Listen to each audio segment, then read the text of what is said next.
Hey there, what's going on out there in Final Fantasy VI Worlds Collide Land? I am your host, The Schwantz27, and tonight we will have a four-way dance of the Goddess Flagset from the upcoming Warring Triads event. What the heck is the Warring Triads event? Well, there it is. Gather your strongest allies and prepare. It is basically a team-based event. It'll be in groups of 3, and each race will be one member of a team against another member of the team. So it should be really awesome to have this event in order to collaborate with others within the community and to hopefully emerge the victorious team on the top of it. Sign-ups are still available until January 13th. That is a couple Sundays from now.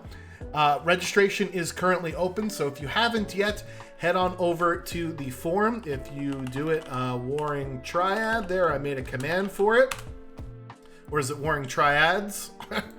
I should have gotten my command properly. There we go.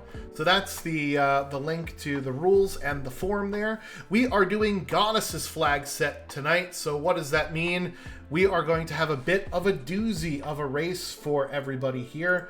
The Goddess Flagset, in my practice, has been definitely the longest of the flag sets that we've seen thus far, and that is because we do have to recruit 7 characters and find 10 espers in order to unlock final Kefka here.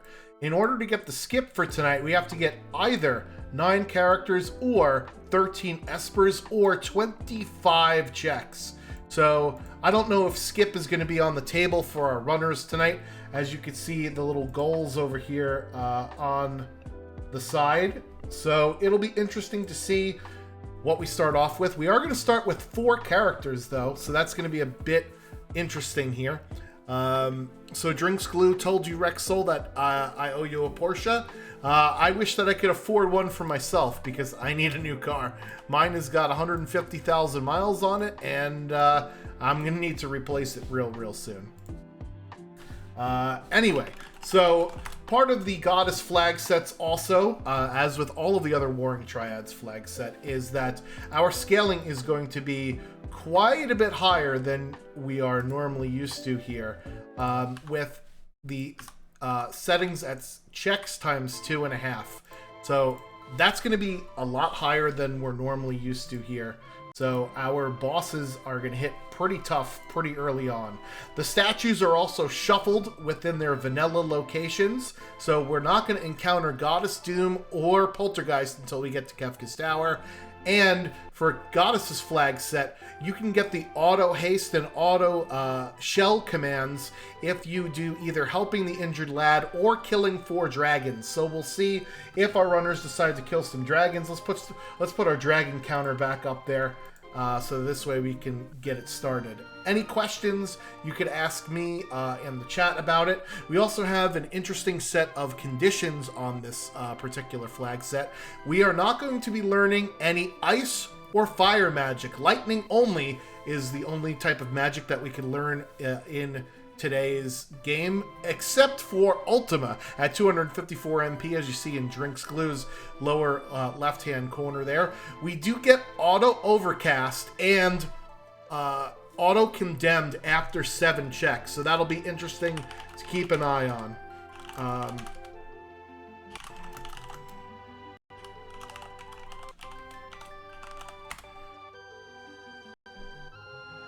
So our runners will get started in just a moment here, and we'll see who our starting 4 characters are. There's 4 characters, remember, in this particular flag set, so we'll see who they are, and we're going to get ready to go, and it looks like our runners have readied up, and they've hit new game, so there we go. Go. It is Umaro Realm with Sketch, Jump with Lock, and I didn't see what Strago had on him, but those are our 4 starting characters there. Little vanilla Realm action. Morph is what Strago has, so that'll be interesting for him. So right off the rip with these 4 characters, we can go check what the Curse Shield count is in Narsh.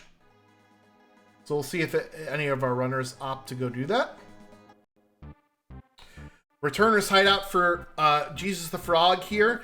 Hefe, meanwhile, and Drinks Glue are both in Narsh. And Organ Dude is going to go start the Injured Lad quest. So we do start off our runners with 5,000 GP, and in order to start this quest, you have to talk to the NPC, and then you have to read him a bunch of letters. And in between that, you have to go send the stuff that he wants you to send, and you also have to go talk to a shop owner and determine whether or not you could progress the quest. If you are unsure of how to do this, I created a tutorial on our YouTube channel, youtube.com, FF6 Worlds Collide, where you can go and send this stuff. So Jesus the Frog there, quickly in and out of the Returner's hideout. Meanwhile, Organ Dude is going to head over to the item shop in order to open the menu, close the menu, see what he can sell. He did pick up an elixir somewhere. I think it was in the little clock by the Fixer guy's house. World of Ruin Narsh is where Jesus the Frog is going. I didn't actually see what the curse shield count was from the old man or what the reward was up from the Yeti cave. I don't know if our runners peeked it or not, but if they did, you guys in chat can certainly let me know if that was the case, what it was. And here we have a choice between Kieran and a red jacket. So first Magicite on the board there for Jesus the Frog, picking Kieran over the red jacket. Dead checks in this flag set are particularly gruesome because the enemy levels, MP and HP go up based on checks, but your XP and GP go up only based on your character's Espers and Dragons. That there is a 7 battle curse shield, or is that 6? Either way, that is definitely something that I'm interested in doing, especially with a 255 MP Ultima on the table for the Goddess flag set. Hefe, meanwhile, raiding the Returner's hideout along with Drinks Glue. They've been in pretty much lockstep with one another there in the corners. Meanwhile, Organ Dude is continuing to send things for the Injured Lad. This is the fourth part of the quest here, where you have to send the second letter. So you basically do this little loop of go talk to the guy, go send the letter, then go talk to a shopkeep. In this case, Organ Dude is heading over to the item shop. I usually prefer going to the relic shop in the north part of the town. To me, that is the much quicker one because you can avoid both of those NPCs and their cycles there. This should be the last letter here, and you'll have to send a book for Lola, and once you do and come back to the Injured Lad's house, then you can complete your quest here. And you'll get a random item, plus you'll get the auto haste and auto shell objective that you get from the Goddess flag set. So for me, I think it's certainly worth the 2.5 minutes it takes to go do this. Shell will reduce magical incoming damage by 33%, and haste is really nice to have on your party. Oh, and Ice Rod is also a very, very nice random item to get there from the Injured Lad, so good going. Meanwhile, Jesus the Frog taking off the Moogle Charm there. Oh no, I'm sorry. He checked the Monster in a Box and got the favorable PM Stalkers, one of the only Monster in a Boxes that actually grant XP in Worlds Collide. So, going to want to go ahead and take that fight to get yourself off of level 3. Meanwhile, Illuminas and Thunder Rods. Where the heck is Drinks Glue? That is the shop of all shops there. I think that's got to be in one of the South Figaro's. Is that the World of Balance? Let's see. That's World of Balance South Figaro, folks. So, with our starting characters, we know that Locke can naturally equip that Illumina, but Strago and Realm have a 33% chance of it, along with Yeti. Yes, it is just a random item, so one of 255 items. Not a high-tier item that you can get from the Injured Lad quest. Meanwhile, Hefe found a dragon horn in his inventory somewhere, so maybe he's going to be on the lookout for some Dragoon boots in a relic shop somewhere. Jesus the Frog heading in to World of Ruin South Figaro, where you can loot the outside chests twice for the South Figaros. Meanwhile, Drinks Glue getting a little spicy into the Phoenix Cave here, so that's really interesting to see him go in this here right away. There is a possibility of getting 2 checks in the Phoenix Cave. You can do the normal check that you get from having Locke, but you also have the opportunity to take out one of the dragons here, and you do get that auto haste and auto shell if you kill 4 dragons, if you don't want to do the Injured Lad quest. Meanwhile, Hefe heading downstairs in the South Figaro basement. Red Jacket on the outside of South Figaro from Organ Dude. So we've seen a couple of red jackets already. One as a reward choice in the World of Balance, World of Ruin rather, weapon shop. That's because for the Goddess flag set, the high tier items that you get from dead checks can be, and there's Dragoon Boots in the basement. So Hefe already has a endgame Dragon build or Dragoon build, and I think Locke has natural jump anyway, so you don't even need those boots. So that's really nice to see on him. For Goddess, you get some armor as high tier rewards. Minerva, Snow Muffler, you know, things like that. Red Jacket is also one of them. You could also get a Mega Elixir and a Thunder Shield, because in this flag set, we don't get to learn any ice or fire magic, just thunder. Meanwhile, a pincer attack from the Tyrannosaurs here for Jesus the Frog, and I would be trying to use Realm's sketch ability in order to get Meteo here right away on those Tyrannosaurs, but it's scaled to arrow anyway, and that's still pretty good, because Realm's got pretty high magic power. Meanwhile, Hefe, oh dear lord, Tap Dancer Covert on his side. One of the more difficult random fights to get here, as thankfully Hefe has made them disappear with that jumping, it looks like either Sniper or Hawkeye from Locke, so he can naturally equip one of those two weapons, so that's really nice. He's already got a decent build, and that Atma weapon in the chest right there just makes it even more juicy, because we know that Locke can naturally equip that as well. Hefe powering on through that Covert, and what were the other people in that fight? I already forgot. Anyway, level 15 for Jesus the Frog, and he's popping by the Coliseum to see what the goods are there.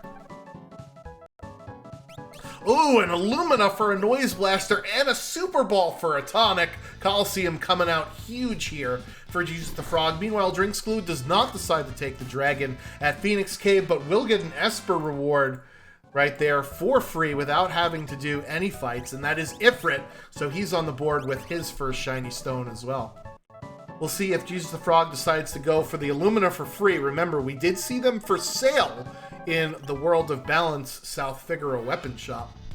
Meanwhile, Hefe with the Moogle Charm off, just continuing to grind a couple of fights here. So it looks like our top runner's strategies is, let me get a couple of grind fights underneath me, because the scaling is going to be kind of wicked as we go forward. Meanwhile, Organ Dude has been concentrating on powering his party up through looting and through questing, and Drinks Glue is trying to get as many free checks as he possibly can, which will definitely make his enemies a lot more difficult. Get out of the way, returner guy. Definitely going to make his fights a little more difficult, but will also get more of a XP bonus from getting them. That's the second shiny stone there, taking the Kieran over the Red Jacket. Meanwhile, there is a gold hairpin in the Coliseum as well. Remember, the Curse Shield count is only 6, and Ultima is available at 254 MP in this particular seed, so a gold hairpin is something you might actually want to pick up if you want to maybe cast Ultima later on.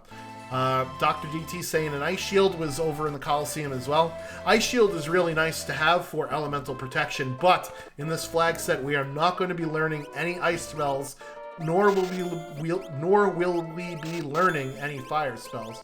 Wow, try saying that 5 times fast. It's just going to be lightning spells, and 64k and change for Tizen Thief. After the world has collapsed, it seems that inflation has gotten a little high, because I don't know who else is going to be carrying around that kind of Skrilla for a shiny stone.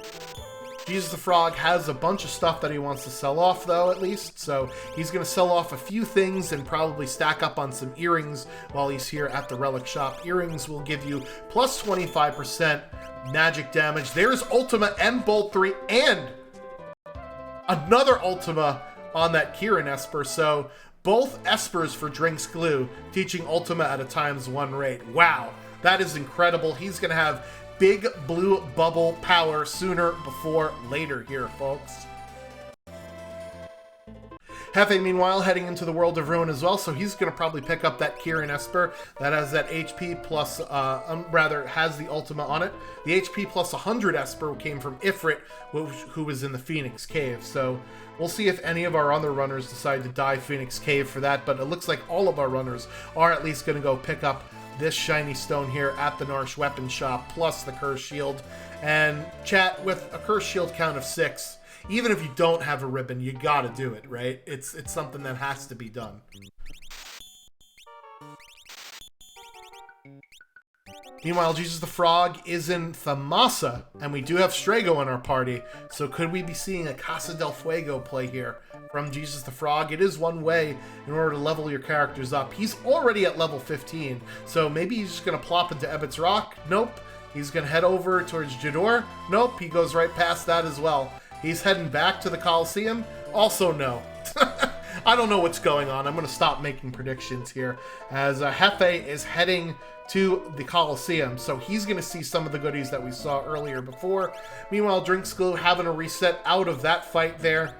Sometimes pincer attacks can get a little bit unwieldy.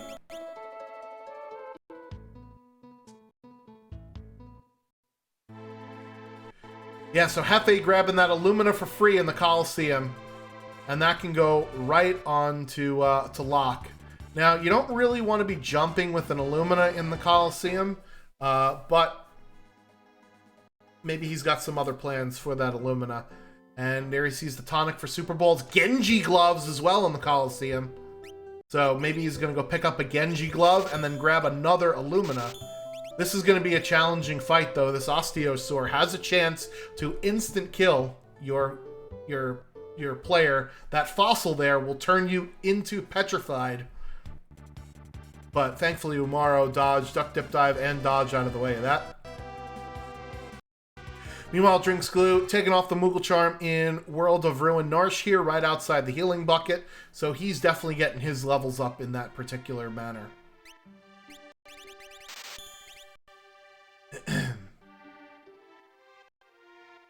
Alright, Jesus the Frog, meanwhile, is doing a little bit of shopping here as we are nearing the 13-minute mark, and it begs the question, what one of our runners is going to go to one of their battle checks first with bosses, and which one would it be? Let's hear it, chat. Where would you go if you were these runners here with these particular characters? I think what Drinks Glue is doing in World of Ruin Jador, going Owzer's Mansion, is a nice first one, as he's got both Magus hats and white dresses. Those are some two really cheap pieces of gear that increase your magic power by +5 for each of those items. So if you buy both a Magus hat and a white dress, that's +10 magic power already automatically, which is pretty insane, actually.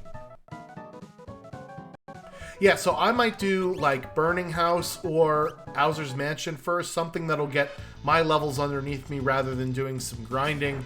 It's a little bit more risky, but it also will save you some time. As Jesus the Frog there continuing to gather the goods from the Coliseum. Getting a bunch of Super Balls here, probably going to load up on those and either take out a dragon or maybe take on his first boss. Meanwhile, Hefe sees that there is Ultima and Berserk on that Kirin Esper, so that's a really nice one to have. Both for offense with Ultima and defense with Berserk in case we run into a few bosses that are susceptible to it. But both him and Drinks Glue, they were following one another at the very beginning of the seed, and they seem to have converged again around the 14.5-minute mark now here on Owzer's Mansion. Or Owzer's House, as it's called.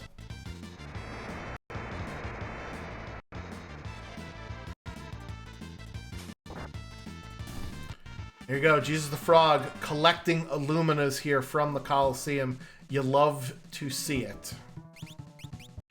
Is there anything? Oh, there is an ice shield down there at the bottom too. So we'll see if he decides to. We'll see if he decides to get the ice shield. Retrophile coming in, missing the Yeti stream. Do not worry, folks. If you want a, if you want the seed, I could always give you the seed too.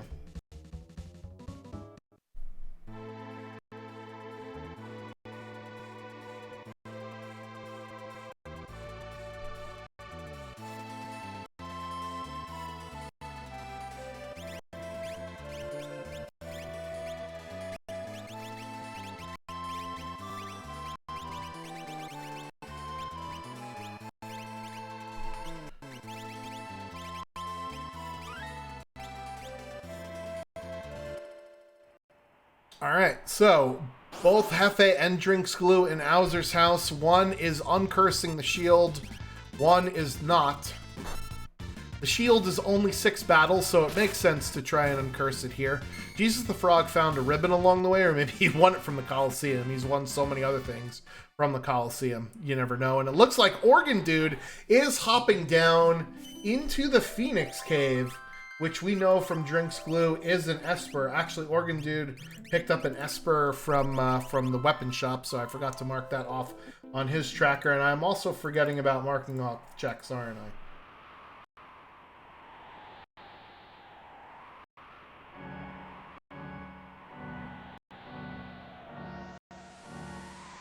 Every runner is just that one check, except for Drinks Glue, who has 2, because they went to the Phoenix Cave. Meanwhile, Jesus the Frog sounds like he's heading up to the snowy hills of Narsh here, where he could do the Tritox spot, he can do the Umaro Cave spot, and he could also fight this dragon here.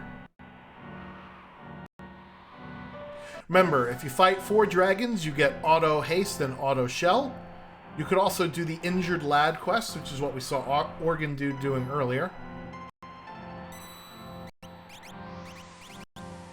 Yeah, so Jesus the Frog's idea here was go get Super Balls from the Coliseum for tonics, and let's go fight some bosses. So I really like the strategy here. He's got the Super Balls, and all he has to do is just chuck them away. Meanwhile, Hefe and Drinks Glue about to fight their Three Stooges fight. This would not be a group for Super Balls, unfortunately, because Super Balls do a random amount of a 256 multiple of damage to a random amount of targets. So usually you like to use Super Balls on single target fights, just like that boss that Jesus the Frog took down there. That is his dragon down, and remember, the rewards will be mostly armor, so that's why that was a red cap there. It could be a piece of armor, it could be a helmet, it could be a thunder shield, or it could be a mega elixir. Magicite Palador from Hefe there for completing the Owzer's Mansion check. Let's see if he decides to look in the auction house to see if there are any Espers. He decides not just yet. He only has 23k in cash. Normally you want about 80 or so if you want to buy that Esper.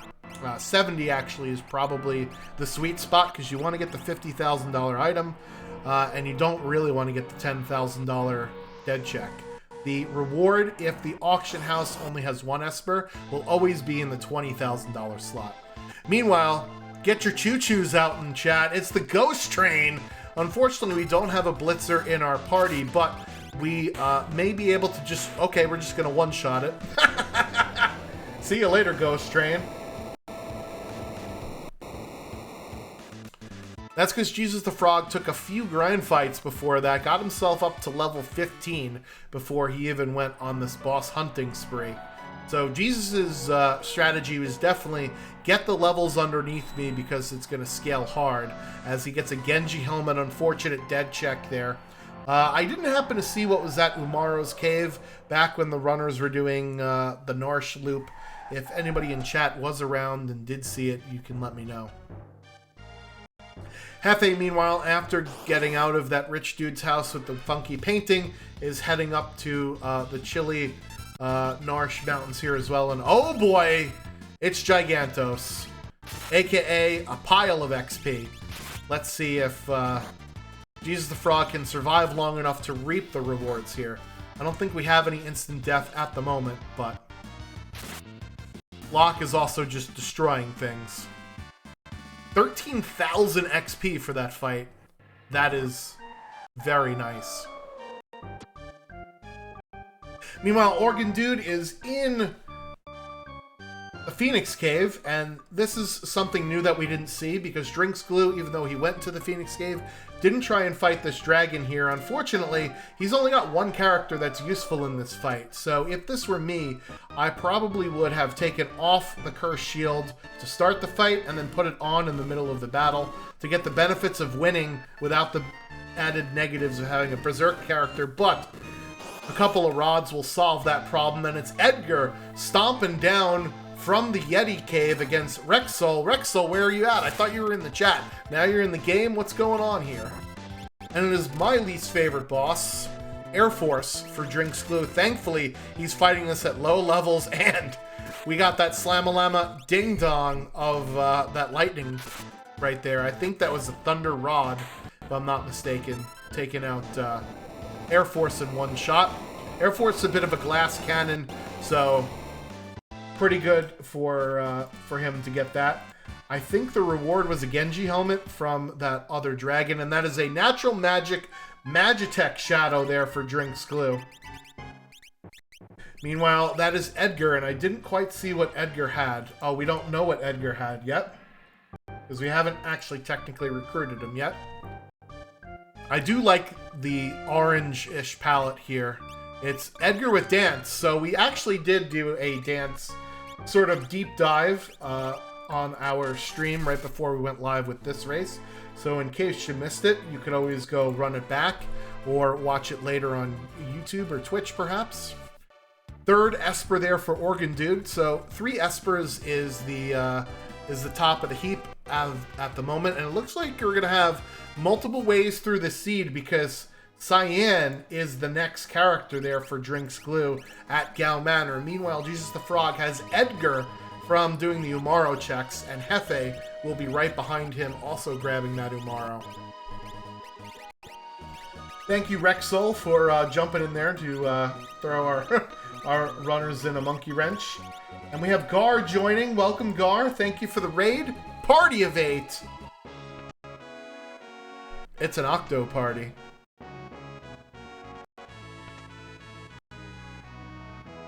Meanwhile, Jesus the Frog is going to check the throne. And it's Terra. Wow, there's a lot of divergence here that's possible in this particular race. Terra going immediately into the party, and that's because Jesus the Frog found the treasure trove of Illuminas in the Coliseum. And you could also buy some in the World of Balance South Figaro. So you can get the Edgar double discount if he's at the head of your party when talking to this shopkeep there. And that's a 7th character Mog with Runic. And Cyan with Natural Sword Tech, and Drinks Glue is not going to take it. That is a questionable play if I say so myself.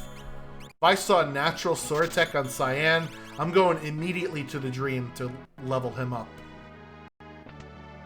But he may already think that his crew is already pretty powerful. He's got Shadow with Magitech, and Strago and Realm carrying around some Ult 3 and Boltima spells, and Locke has the Illumina. Meanwhile, Casa del Fuego, the Burning House, is where Organ Dude is going for his first checks, or set of checks that involves characters here. Jesus the Frog, meanwhile, going to go shuffle his party around to see exactly who he wants to have in it. I believe he's going to stick with the Illumina users plus Realm, if I had to make a guess here. Meanwhile, it's the thing that doesn't give any XP for Drinks Glue at Doma Siege.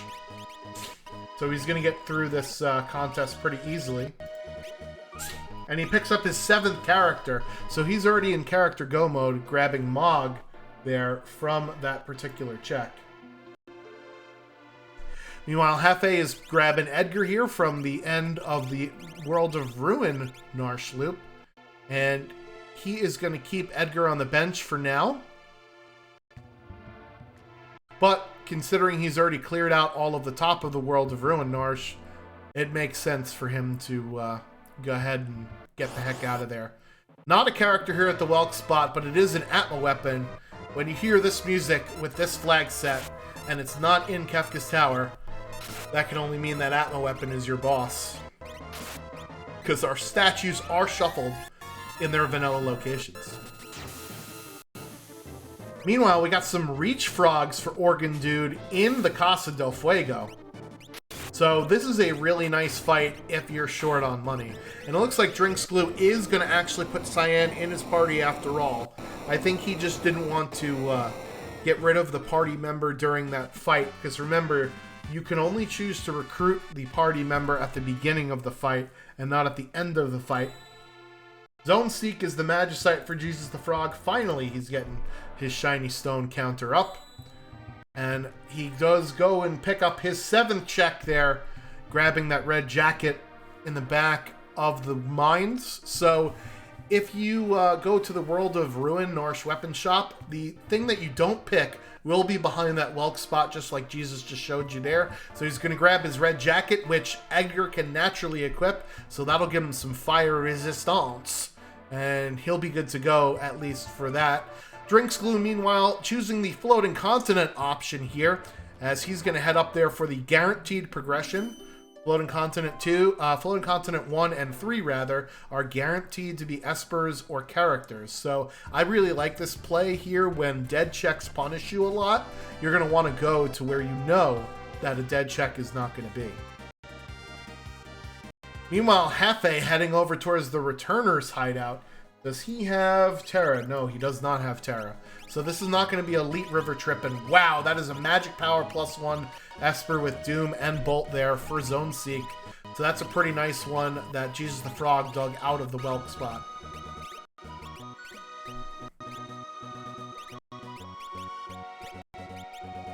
I think Hefe just wanted to pick up some items there in the Returner's hideout. Trying to figure out what to do with his party. Meanwhile, Drinks Glue is on the first part of the Floating Continent, arguably the longest part of the longest check of the game. It's 3 battles plus 2 boss fights. Thankfully, in between the first and second boss fights, you do get a story heal. Jesus the Frog, seeing that it is a yellowy ghost here at Esper Mountain, decides that he wants to take this check. That means that this is either an Esper or an item, and will not be his 7th character. We've already seen that there's at least multiple paths through the seed, because Drinks Glue has gotten Cyan and Mog and Shadow. Meanwhile, Jesus the Frog has gotten Edgar and Terra. It is Fun Baba. He has skipped leg day every day, and you could already see the auto-condemned counter coming up for Jesus the Frog. So once that timer reaches 0, his characters will turn into zombies, and if a character dies, instead of becoming dead, they'll become zombies. So in this flag set, you're really going to want to have your excuse me, your stock of Revivifies, because you can't use the life spell on your characters after 7 checks. Phoenix is the Esper at the end of Esper Mountain there, and it's Tritalk in the Burning House. How is this boss still there? That's like an oxymoron, Tritalk in the Burning House, right? That shouldn't be possible. Meanwhile, Hefe just finishing out that check as well. Going to pick up his 3rd Esper from his 6th check. Meanwhile, Drinks Glue is done with both of the bosses, picking up the Magicite Shoat, and that is his 7th check. So he gets that Auto Overcast and Auto Condemned. Speed +2 is nice to have. Jesus the Frog at the bottom of Fanatic's Tower finds a Merchant Sprite. Fanatic's Tower is another one of those areas that can never be a dead check. And this is actually 3 checks in once. You get the high tier item at the top. You can fight the dragon, which is another check for check number 2, and then you get that reward at the bottom for check number 3. So since we have to get to 25 checks for skip, Jesus the Frog says this is a really good spot to increase my check counter and definitely get a reward. That is Siren for Organ Dude there at the end of the Burning House, so that is a really nice Esper to have for Tier 2 of Kefka, and I don't think any of our other runners will be getting that, unless Hefe proves me wrong here, as he is also in World of Ruin Famasa. Yeah, so Fanatic's Tower is a forced dead check. That is certainly true. So we'll increase the scaling of your enemies by 2.5, as well as their HP and MP. But hopefully it's a decent item at the top that you could use for defense here. Jesus the Frog tossing the last of his Super Balls at our Dirt Dragon there. We did find Super Balls for tonics in the Coliseum. There's also Illuminas in the Coliseum, and there are Ice Shields in the Coliseum. Lots of good stuff there.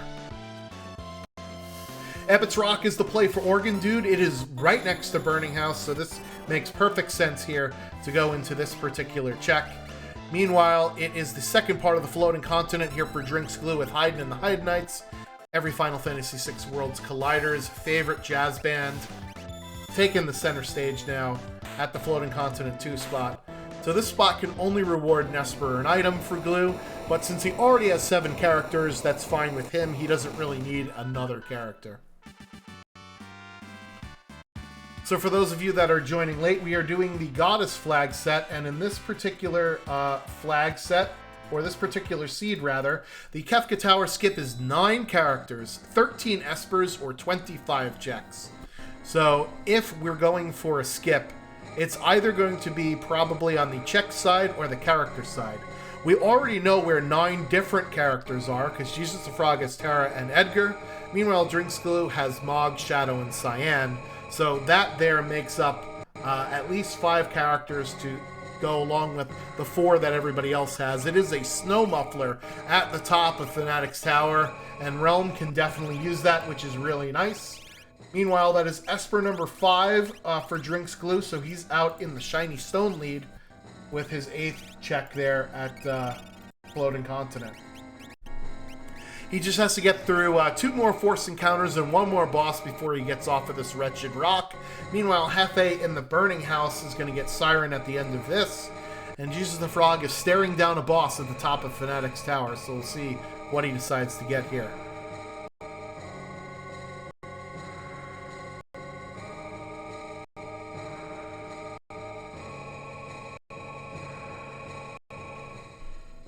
Alright, it's Ifrit and Shiva for Organ Dude at the end of Ebbets Rock, so without having access to any ice or fire magic, this battle is actually quite tricky in the Goddess flag set, but thankfully we have Ultima, and it is a one-shot against Ifrit, no problem there. Meanwhile, it's Senor Sriracha Sir Senior Behemoth, or Super Behemoth, as it's probably supposed to be, there for Jesus the Frog at the top of Fanatic's Tower. It is unfortunately a dead check Snow Muffler and Ebbets Rock there for Organ Dude, and Phoenix the Esper has some pretty nice spells on it there for Hefe that I got to see just momentarily. It has Pearl on it, which is one of the only offensive spells that you can get in all 3 of the Warring Triads flag sets. Remember, there's usually 2 elemental spells that are missing from any one particular Warring Triad flag set. So I actually really like to see Pearl when I'm running these flags. And it's Marshall with a couple of dinosaurs here at the end of the Floating Continent, so this could be pretty interesting.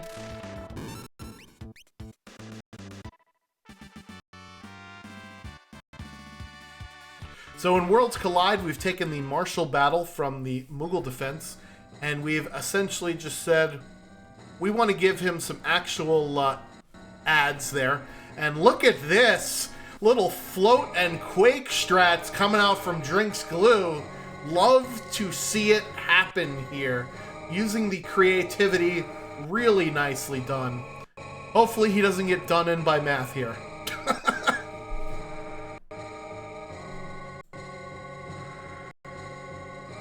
Thankfully that level 4 flare misses.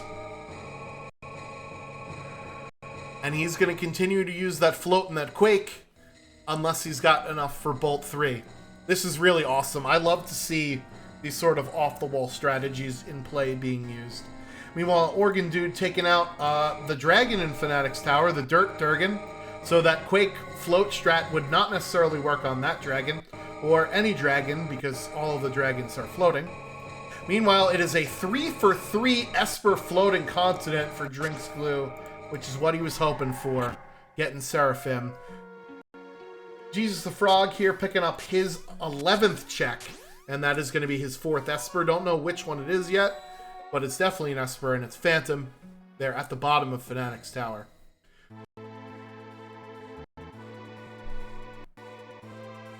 Alright, so we have so many different places that we can go with the characters that we have here. We haven't seen the South Figaro Cave check from Locke.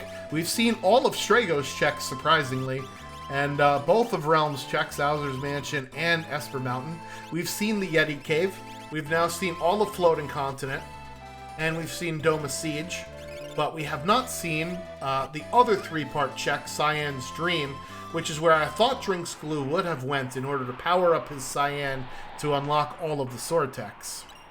Because we do have a vanilla sword tech Cyan in this seed. And we have a Tritalk in the Burning House, which can be problematic because we don't have any fire spells in this seed. And it is Big Brother or Little Brother? Who's the older brother between Edgar and Sabin? I don't really remember. It seems like it should be Sabin that's the older brother and Edgar that's the younger brother, but then Edgar took the throne, so it makes me believe that he's the older brother and the mature one. But we know we settled it with a coin toss of the double-sided coin. There's some lore that I'm missing here. But we're going to get Sabin, which is Jesus the Frog's 7th character here at Terra's check. Meanwhile, the 7th check for Hefe means that that is now where we get auto-condemned and auto-overcast. So your Phoenix Downs are no good anymore, sir. You're going to have to start using Revivifies from now on. And that is Drinks Glue's first dragon, pardon me, not the second one there, at the top of Narsh with that red cap. He will get his Genji helmet from Tritalk and an 8th character from the Umaro spot, so he must not have peaked this, or else he would not have, or else he wouldn't be up here. Meanwhile, Organ Dude at the top of Fanatic's tower picks up his 7th check from the chest, getting auto-condemned and auto-overcast. Meanwhile, it's Chatternook here for Jesus the Frog. Sabin has Lore, and Lore has Arrow on it. Emilias says, I believe Lore says Edgar is older than Sabin. Yeah, I couldn't remember the order of things. Drinks Glue, meanwhile, using Sword Tech 3 from Cyan, which is only usable on bosses and enemies that are considered instant deathable or don't have wound immunity, so that's a nice heads-up play from him. But it only did a couple hundred damage, so that means that he was close to death. Unfortunately, Jesus the Frog casting Life 3 on his realm. Life 3 does not work with Auto Overcast because you don't actually die, you instead turn into a zombie. So Life 3, how it works is, it revives you once you die. But since you never actually die, you cannot be revived. So Life 3 is unfortunately pretty useless in the Goddess Flag set, unless you're very early on before the 7 check mark. Which also means you can't use it as calmness protection.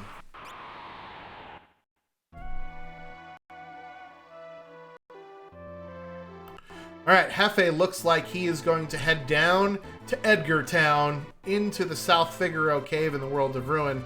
Gonna go do the tentacles, plus probably grab the dragon down there as well. I don't think he looked at the Figaro throne, so that's probably going to be in this loop as well. So that'll be 4 possible checks total for Hefe here. Meanwhile, Drinks Glue finding his Edgar at the Yeti Cave. We do see, based on the sprite, that it is a merchant for Hefe, so this is not a character. It's either an Esper or an item. Jesus the Frog immediately taking his Sabin's talents over to the Collapsing House. This is a nice peekable one. And you may ask, why is Jesus the Frog trying to buy a Noise Blaster? What's the big deal? Well, the Noise Blasters at the Coliseum can get turned into Illuminas. So that's why he's picking up a couple of them that you see in the item shop here. So that's a nice heads-up play from Jesus the Frog in order to stack up before going back to the Coliseum, perhaps, after this particular check. We peek, and that's a merchant holding up the house, so this is not going to be a character here.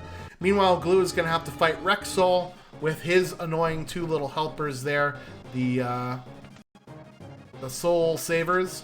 So this Ultima is going to take even longer in this fight, because not only do you have to worry about its cast animation, but then the appearance and disappearance of his little buddies there. Blue Durgan here for Organ Dude at the top of the Narsh Mountains, and it is a killer robot there on the bed of pasta for Hefe.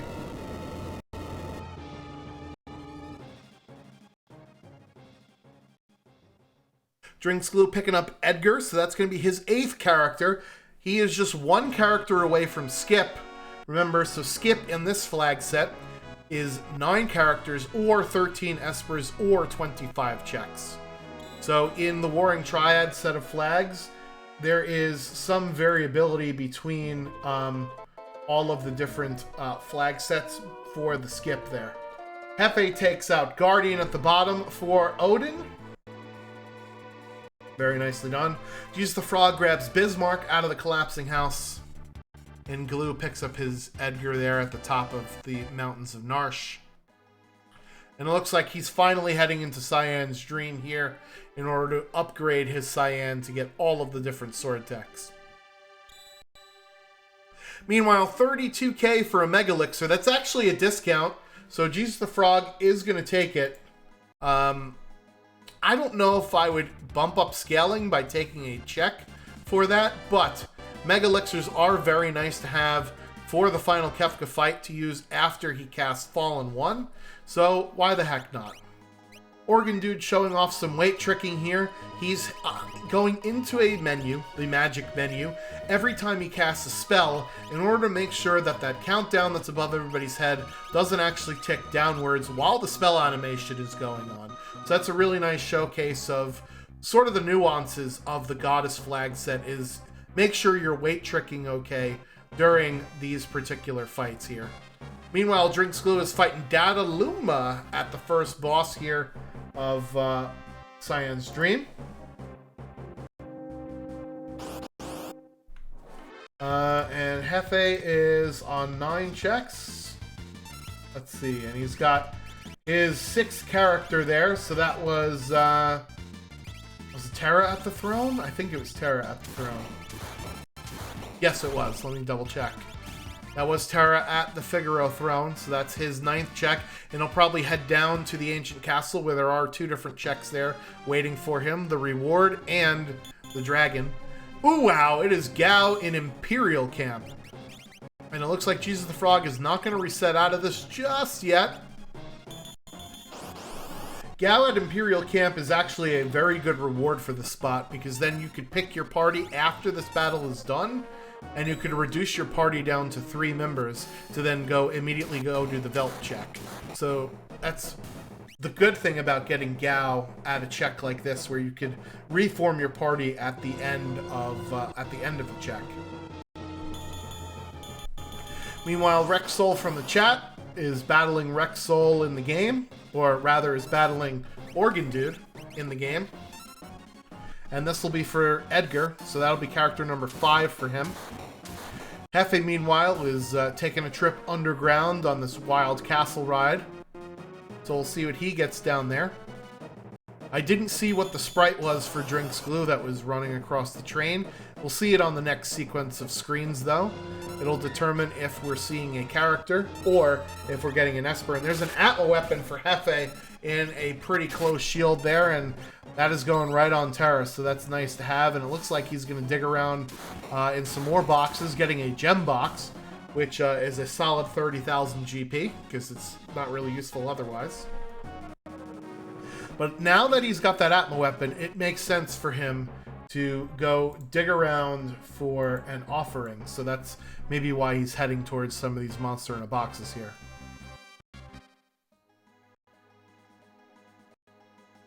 Edgar on board for Organ Dude there as his 5th character.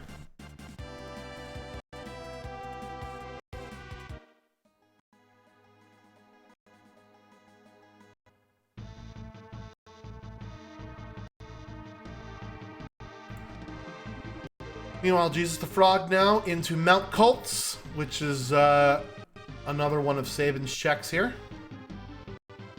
This will be some new information for us at the top of the screen. And at the bottom of the screen, too, because we haven't seen what's in Cyan's Dream yet.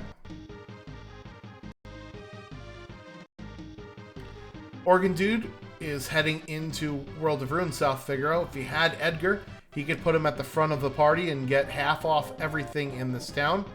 Meanwhile, that is not a character sprite there for Hefe at Ancient Castle. It is a glowy stone, though. Ragnarok the Esper. And it looks like he's also going to take on this dragon here as well, the Storm Durgan. I don't know what was on Ragnarok. I didn't actually see it. Dullahan is the second boss here in Cyan's Dream. So after this, Drinks Glue will be able to get his reward. And I still didn't... I was focused on some other runners. I didn't see exactly what the reward is going to be here, though.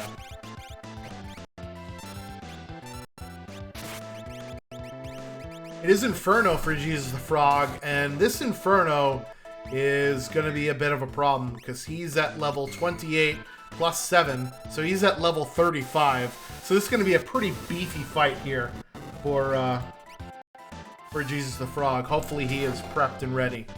That is another Magicite Tri-Talk for Drinks Glue. Let's see if he picks up an Esper at the end of Cyan's Dream. I think the most important part of this, though, was getting those 8 sword techs online. Meanwhile, Hefe gets the jackpot, finding Katana Soul here. And actually, you can sketch Katana Soul to get that instant death on him. So if we wanted to use Realm to go ahead and do that, but we got lightsabers, and lightsabers are cool too. Along with the Illuminas, with the Genji glove, and that is Katana Soul done and dusted out of the way. Not even messing around with sketch. No need for it. There you go. Jesus the Frog, meanwhile, with his 16th check down at Mount Colts, did grab an Esper there. And that is an offering for Hefe to go along with his Atma weapon. That's really nice to get his build going there. Meanwhile, Jesus the Frog is going to be like TLC, chasing waterfalls, jumping off of Barren Falls here. We'll see what he runs across. Vargas and the Ipoos, we just left Mount Cult.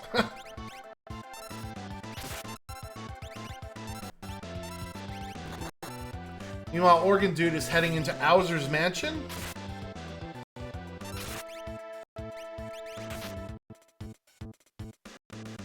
And Drinks Glue is fighting his Fun Baba at Esper Mountain.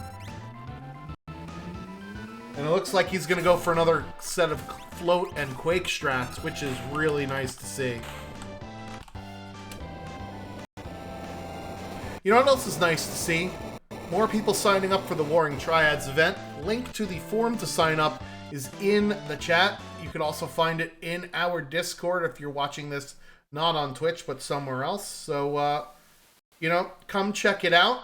It is a really cool event that our community will be putting on, where you get teams of 3 that are squaring off against one another. So think kind of like a Link to the Past Randomizer League, where they have teams of 3 and they fight one another each week. So it should be really interesting. Stray is the Esper there for Jesus the Frog.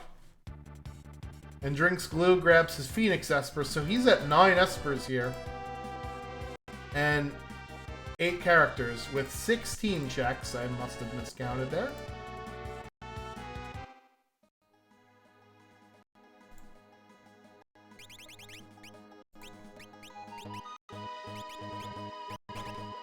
So the event will kick off Sunday, January 13th, so there is still time to sign up for the event. You have until next Sunday, if you're watching this on live stream.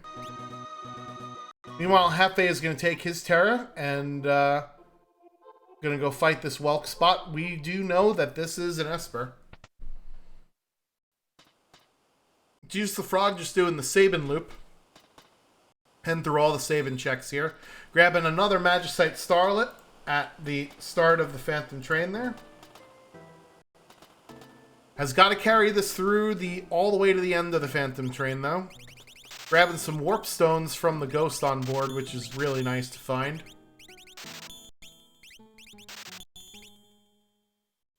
What is not nice is when the Ghosts line up like this. Okay, they were at least kind to him. It was Moses that parted the Red Sea, but at least Jesus the Frog's ghosts parted the way for him, right? 7th Esper there for Hefe. And oh boy. Low Outsider Madam action here. This fight gets dangerous real fast. Because Outsiders will counter anything you do with throw. So if you don't kill them on your first turn, then you're in deep trouble. So they're going to throw at least 2 things back at you now. There goes one. 9,000 damage! And a quad 9s on top of that. Oh my goodness. Yeah, Smoke Bomb, get the hell out of here.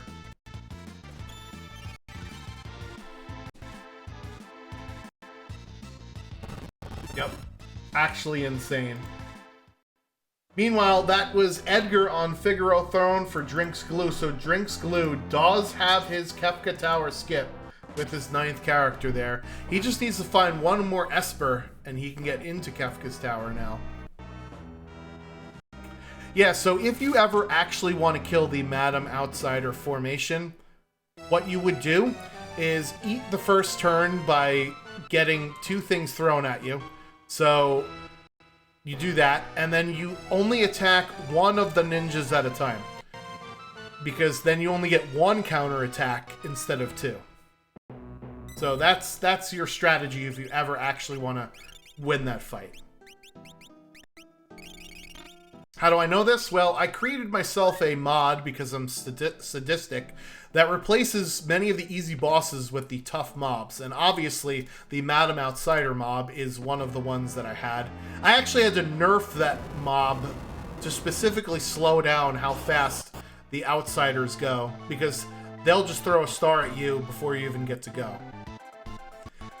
Speaking of difficult fights, here is Magimaster at the end of the Phantom Train. Thankfully, we learned Berserk on the very first Esper we got, so this fight is not going to be a problem, except if we run out of MP, because Magimaster has very high physical defense, so even an Illumina swing is not going to do very much against him here. That is also correct, Falconit. The Outsiders are susceptible to instant death, so if you want to go ahead and do that, that is one way that you can take care of them. Meanwhile, Hefe grabbing Shadow from the South Figaro Cave for his 7th character there, so he's got his character go mode, just needs a couple more shiny stones. Organ Dude looks like he's heading on the Edgar trajectory of things. He will end up getting a couple of Espers out of this here.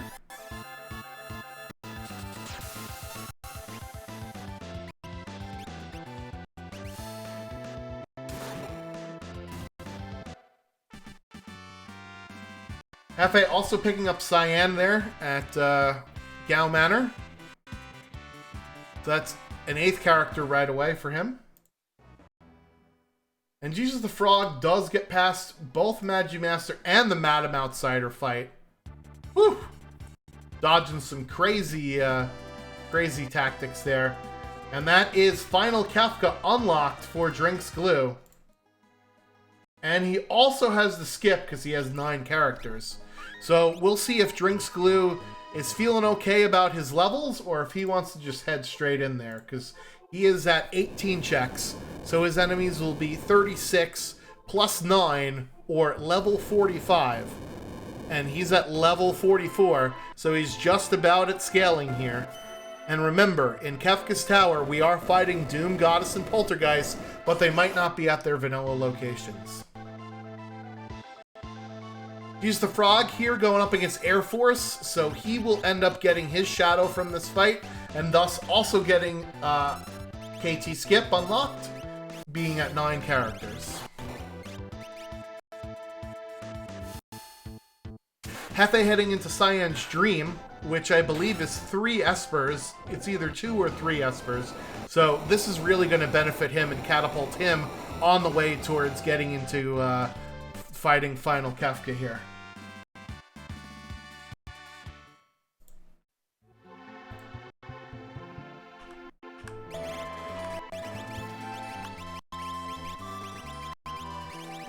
Meanwhile, Drinks Glue is our first runner into Kefka's Tower. So, I'll ask this of you, chat. What is your strategy here in the Warring Triads? Do you go with the middle party first if you get the skip in order to get that save point? Or do you go up the sides to see what your statue fights are going to be, and then reform your party that way?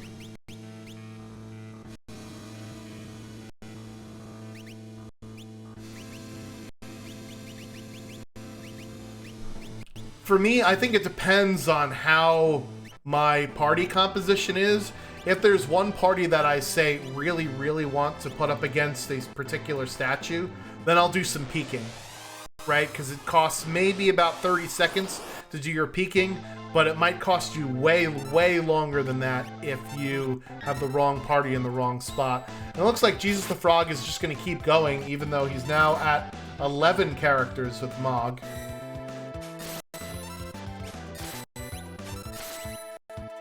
Organ Dude picks up his 7th Magicite. I forgot the one in Figaro Throne. Hyperdrive from Storm Dragon. Yikes! So this is what happens when you have check-based scaling at 2.5, right? Your enemies are going to be pretty tough, and their high scaling is definitely going to impact you for sure.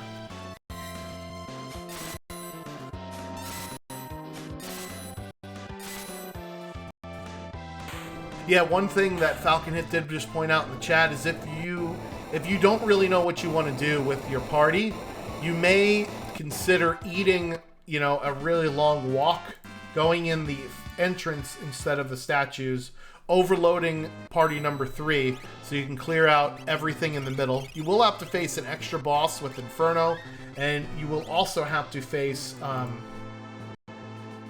walking through Kefka's tower, so there is that bit of a time.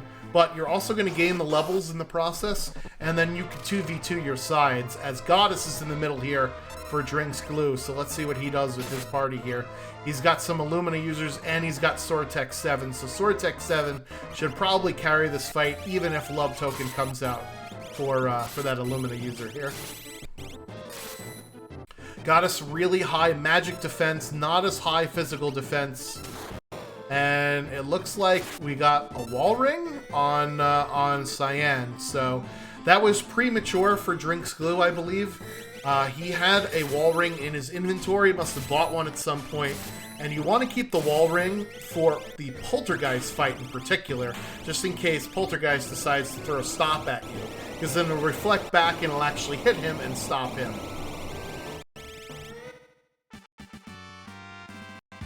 Drinks Glue passed the Goddess fight there without much of a hassle.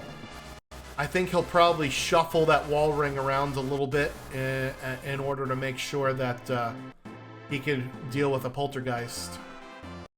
Meanwhile, Hefe finding Dullahan at the second part of Cyan's Dream. So he's going to find 2 more Espers here, so he will have Kefka unlock as soon as he's out of Cyan's Dream.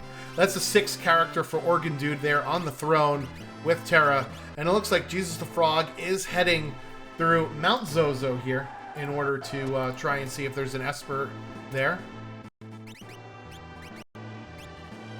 We'll see if he decides to take a dragon along the way. So now that Jesus the Frog has had more than 20 checks, he has maxed out the scaling for the enemies, so the enemies will be level 50, which is your max is when you get to 20 checks. So for him, taking additional checks is not actually going to make the enemies any harder. So it doesn't make sense to not take the dragon here. It's just only going to get you levels and MP without scaling up the enemies at all. Meanwhile, Hefe grabbing the 9th Esper out of Cyan's Dream and will grab his 10th on the throne, and that'll be his Kefka Tower mode. And it remains to be seen if he wants to go for character number 9. Oh, I'm sorry, it was a dead check on the throne. I must have been thinking of a different scene. Red Dragon opening up with Flare Star, and oh no, Drinks Glue getting a shrapnel to the face right away. Turning 2 of his characters into my favorite Cranberries song, The Zombies. Drinks Glue has to be careful here. And yeah, with no Thunder shields, he's going to have to take a reset here. We were able to get Thunder shields in this flag set with Goddess's flags, but he just happened to not find one. So at least he now knows where Poltergeist is. And one of the things I also do about this flag set that I don't normally do is I make sure I shuffle my equipment around so I have all the OP stuff on every single battle. Like I noticed Drinkschool uncurse the Paladin shield. I'll put my Paladin shield, I'll swap it around to all of my parties during these fights, just to make sure that there's no funny business. The problem with the auto overcast, as you're going to see, is that these fights now are on a timer, and normally you can just wait trick, but when you have Umaro and a frozen character, or if your characters turn into zombies after one hit, you can't actually start wait tricking at all.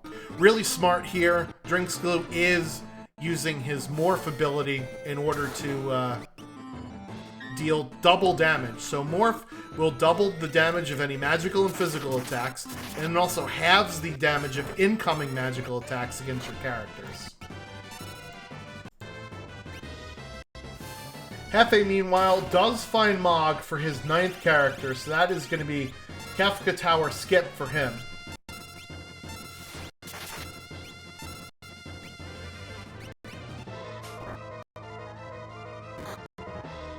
Jesus the Frog is still looking for Esper's number 9 and 10 here.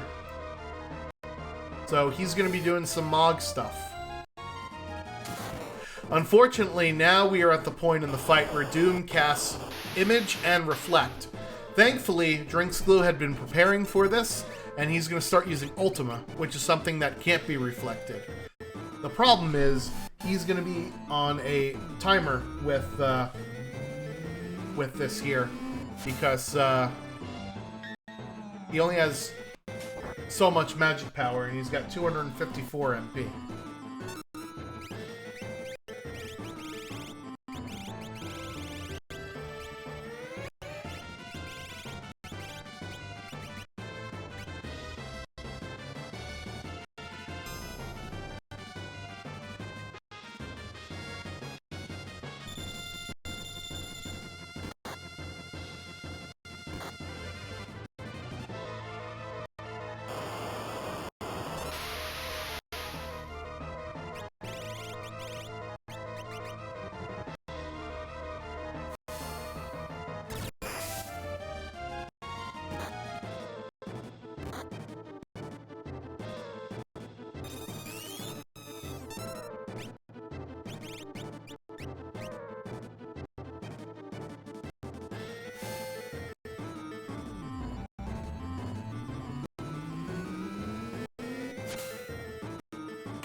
Alright, sorry about that. As Strago clutching out that fight there for Drinksglue. Meanwhile, Jesus the Frog, gets a Genji armor at the top of the Moogle area there. Organ Dude, meanwhile, in Collapsing House, so he's got a 7th character with Sabin. And he is on check number 17, and this will be 18 when he's done with the Collapsing House here. Meanwhile, Kefka at Narsh, let's see, that is a ghost sprite, so this can potentially be one of our Espers here. Meanwhile, double wall ring action for the party over here on this side to go up against the Spicy Chicken. Or is it triple wall ring action? Either way, they probably won't survive any AoE attack at first, but Drinksglue forgot about the Moogle Charm. Did remember the wall rings, though.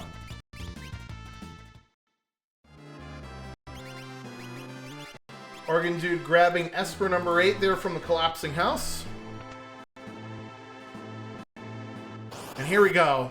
It's the Poltergeist fight, and oh no, Hefe, at the top of the screen, does not fail the math test. So we're good to go here, up against Doomgaze. Opening Shrapnel will certainly kill at least one of the two there. And we got a ghoulish-looking Mog. It looks like Drinks Glue is going to keep his Mog around after all.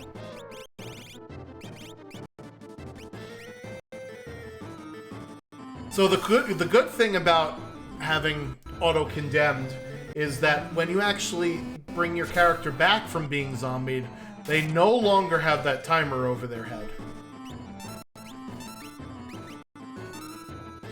That is Golem, actually, for Jesus the Frog there, so that is some calmness protection, I believe. I don't think we have calmness protection for anybody else.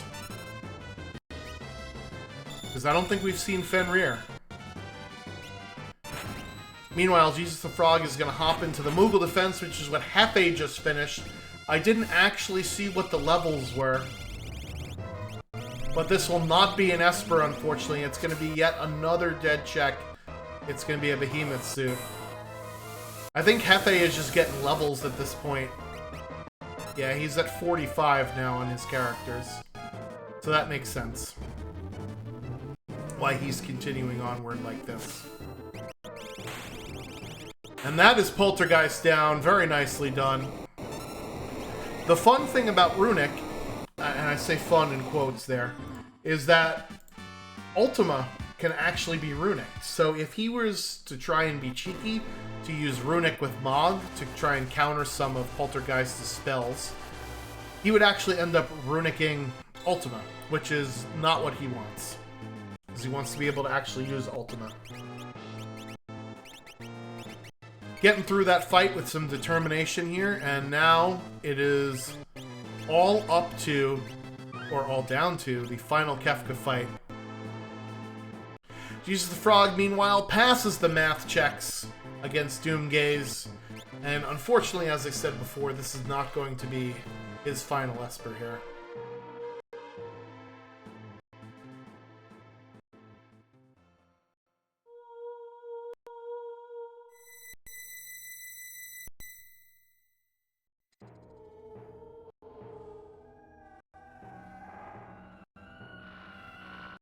Alright, Glue stepping up to the plate here at the end of the seed, going up against Kefka himself. Chat, how long do you think it's going to take for Drinks Glue to take down final Kefka here? I don't know if we have access to mute. I do know that we have instant death because we have Sword Tech 8, and I don't know if we have any calmness protection. So I'm going to go a little bit on the longer side in spite of the levels. I'm going to say 9 minutes and 4 seconds for Drinks Glue's final Kefka time. What are we thinking, chat? I will start the timer when we hear the music. And there it is, 1:08:23 is the start of the fight there.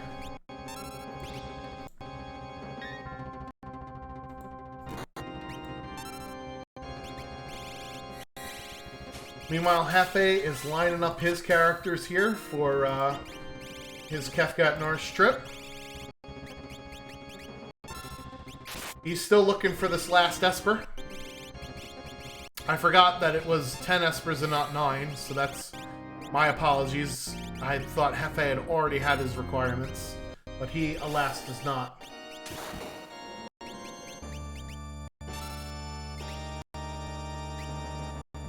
Meanwhile, Organ Dude just picked up Shadow there.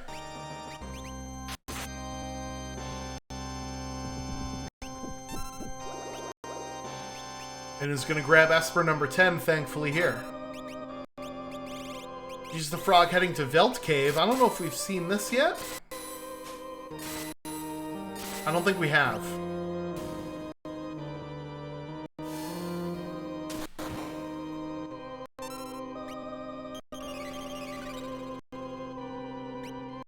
Ultima coming out for Atma Weapon.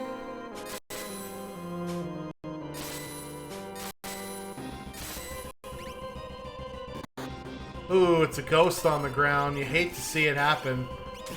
I bet Jesus the Frog is getting very frustrated now. He's been at, you know, more than 9 characters for about 20-30 minutes. About 20 minutes now. A lot of different checks not going his way as he's going to head towards Zozo Tower to try and find his 10th Esper. Tier 1 has been dealt with over for Drinks Glue, though. So he will head on to Tier 2. And that is final Kefka unlock for Organ Dude with his 8th character and his 10th Esper. For Hefe, that is also final Kefka unlock for his 10th Esper. But he has Kefka Tower skip because he's got 9 characters. So we'll see if Organ Dude elects to go and try and find another character. He will easily find Cyan at Gal Manor if he decides to go there. But it looks like he is going to just head into Kefka's Tower. No. Making a pit stop first. Meanwhile, Magic doing magic stuff, and we do have access to Butte. I didn't see that on an Esper before. I know that Siren was from one of the checks that Organ Dude did that most other runners did not do. It was either Ebbets Rock. No, Ebbets Rock was a dead check. Maybe it was Burning House.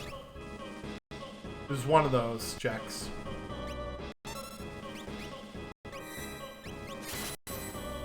Hefe, meanwhile, is our second runner into Kefka's Tower at the statues.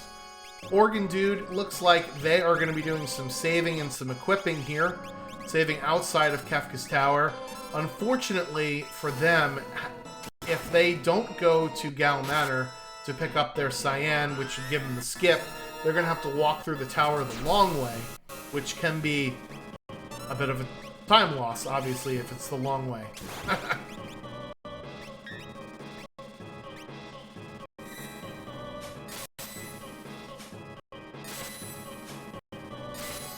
Yep, so Organ Dude is our our third runner into Kefka's Tower, and our first into the normal part of Kefka's Tower, but it looks like they are overloading their party to go through the second slot, or Party 2 slot, which does mean that they are going to go for check skip, and they're at 23 checks. You know who also is not going for check skip anymore? Jesus the Frog getting another dead check for number 27 there.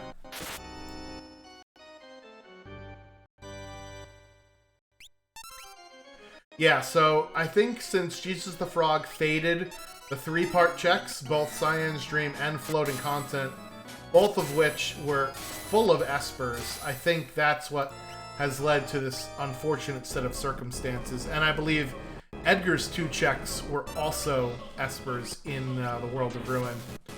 That is Magic dead for Drinks Glue, and unfortunately, 3/4 of his party eats a single quarter. That doesn't make sense. Shouldn't it be called the 3/4 then? Anyway, that's check number 24 there for Organ Dude with Genji armor. He's going to go kill one more dragon for check number 25, and that was a dabbing Yeti at the Guardian spot from Hefe, taking it out pretty easily there. Jesus the Frog heading to the Cave to the Sealed Gate to see if their Esper is at the end of this. Opening Merton, and oh no, 2 of our 4 party members are a zombie there for Drinks Glue. At least they decided to attack the boss once and themselves once.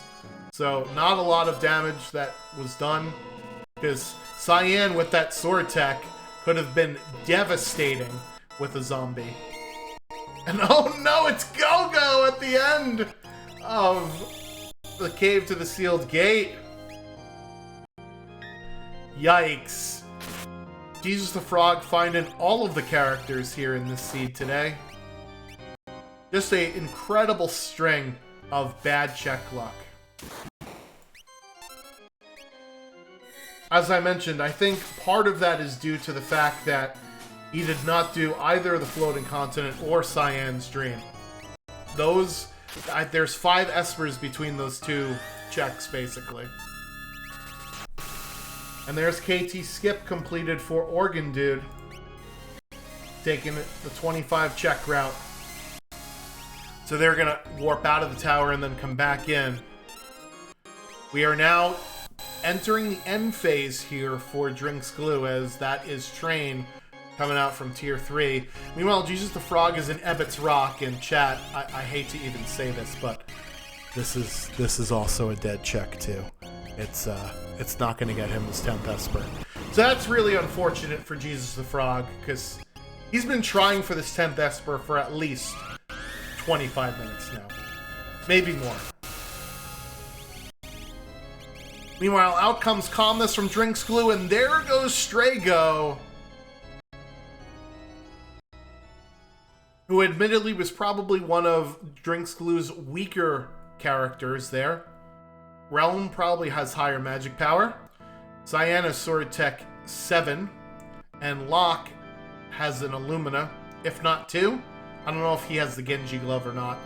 I know some of our runners found a Genji Glove in the Coliseum. I know Hefe definitely has one because he's got Genji Glove Illumina on his Locke.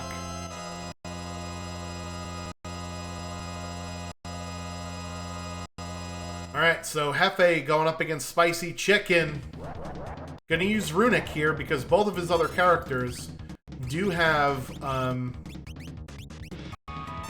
offensive abilities, but Mog is already a zombie, so that doesn't help. Final Kefka here for Drinks Glue, and it is Terror with 5 HP off the bench. The Swag Sketch for Ultima coming out from Drinks Glue. That's one way to conserve MP. Meanwhile, Organ Dude, after his Kefka Tower skip, is fighting Doom.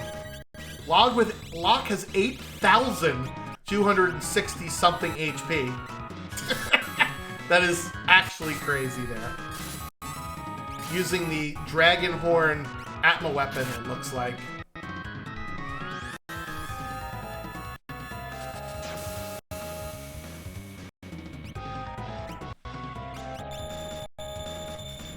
Meanwhile, Fallen One coming out for Drinks Glue, so he's got to be careful here, as he's going to use Sword Tech 5 to heal up his Cyan and use an Elixir at the right time for Realm. So that was really nice, because Realm needed some MP.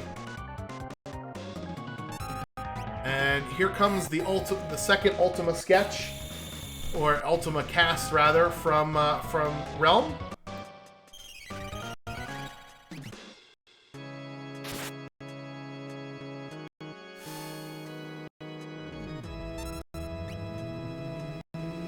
Well, I don't think he's going to have enough time to get off this Sword Tech 7 before Goner. Yeah, so here comes Goner.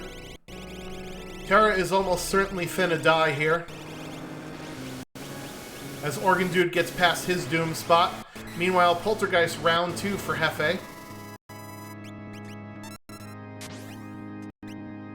So this is one of those instances where that auto shell comes in handy, because Goner does not ignore magic defense.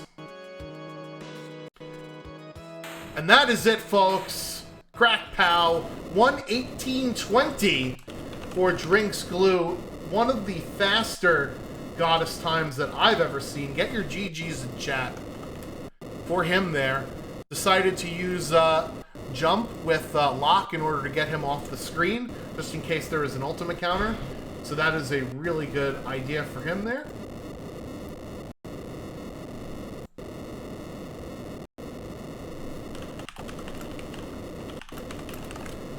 And let's go ahead and let's switch ourselves over to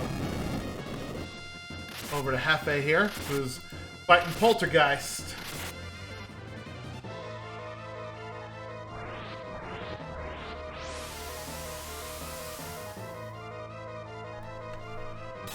Yeah, so he's got one character against Poltergeist, and part of the problem here is his Atma weapon user. And the Atma weapon requires you to be at high HP to do more damage, but that offering will certainly help, doing damage 4 times instead of 1 with the fight command, and he does make it on through there. Meanwhile, we've got a Dabbing Yeti for Organ Dude, and Jesus the Frog with this hellscape of a fight here, the Outsider Madams. Remember, we talked about it before, Outsiders will counter anytime you attack them with Throw. So that's why it's better to attack them one at a time than use an AoE spell like that, because otherwise, it's ridiculous. And thank goodness, he decided to attack the guy who's already dead. We're joined by Drinks Glue in the booth. What up, Glue? How are you? Yeah, I'm doing pretty well, my friend. How are you? Long time no see. Yeah, I know, right? It's like we haven't spoken in forever. I know. Yeah, that was a pretty good run from you. Why don't you tell us a little bit about your strategy for Goddess flag sets and for this seed in general? You don't need much of a strategy when you have a 6 curse shield and the first two espers you find have Ultima on them. That pretty much tells you what you're gonna be doing for the next hour. So Yeah, unfortunately, Jesus the Frog decided to try and take the Madam Outsider mob on the Veld, and we did find our 13th character, Setzer. I don't know why he's bothering to try and recruit Setzer, because we don't need 13 characters, last I checked. But maybe he just wants to Pokemon this seed. He wants to catch them all. there's 13. You only need one more. There's only 14 in the game. Yeah, we do not know where Celeste is, but we do know where 13 of our 14 characters are here. Beautiful. So yeah, aside from the 6 Curse Shields Ultima on both of the Espers that you got to start with Bonanza, what is your usual strategy when you don't have that sort of thing in Goddess flag sets? One of the nice things about Goddess and any of the Warring Triads flag sets is that really in the first half of the seed, if I run in the Goddess, I am quote unquote boned because I only have Bolt 3. I don't have enough MP to cast Ultima. I was super excited because multi-summon's on for this, but every time I came across an Esper, I couldn't cast it, or it wasn't one you want to cast.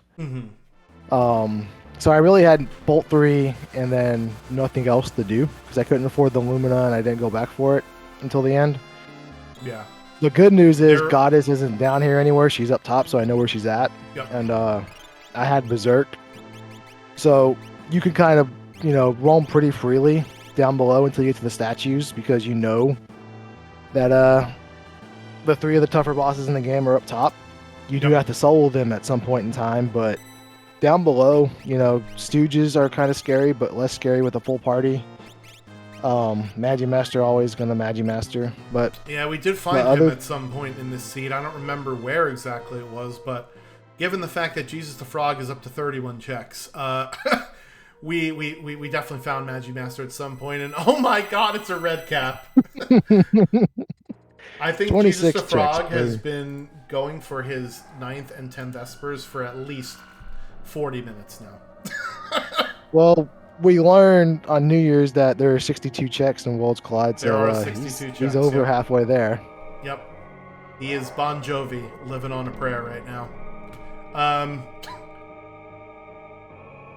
Yeah, so the Coliseum was full of goodies this seed. There were Illuminas for Noise Blasters, there were Super Balls for Tonics, there were Ice Shields, there was a Genji glove in there.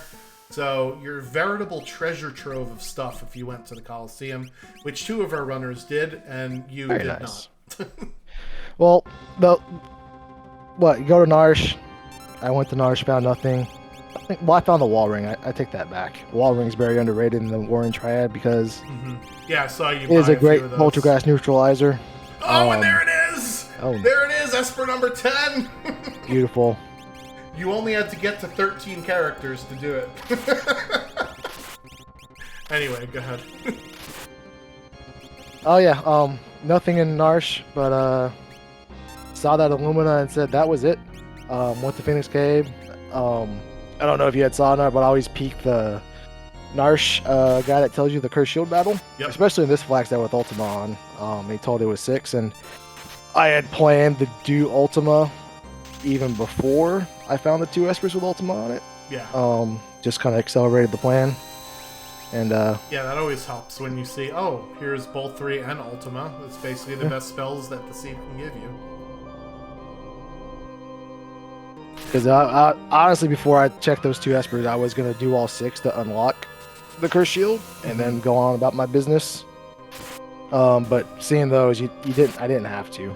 The fights that you take in the bosses are going to count towards it because of the times one and the Esper, and you just go through. And again, 3 of the scarier bosses in the game are out of the way until the end, so you can do things like Floating Continent or Magitech or Dome of Dream more freely because the odds of you getting walled are so much less than in an Ultros League or other seeds because of that. So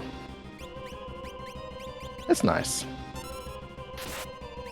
Yeah, so other than the wall ring strat, which I know that we talked about and I know you saw do, you ended up with Cyan with Sword Tech, and you sort of benched him for a little bit, and then you're like, hey, hang on here a second.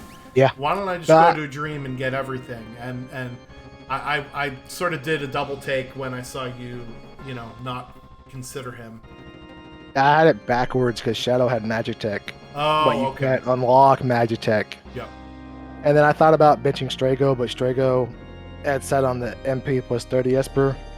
So we could already cast Ultima once in any battle. So it was probably better in the long run to take him out, but for the short term and the more immediate future, if I came across, something, well, really Doomgaze or Magimaster to some extent. Right. Because I could Berserk Magimaster, but then I'd have to kill him somehow.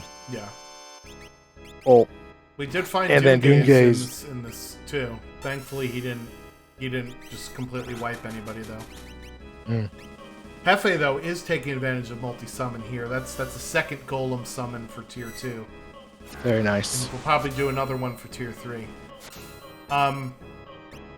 So yeah, you did not kill 4 dragons, which is surprising because you're a known dragon slayer.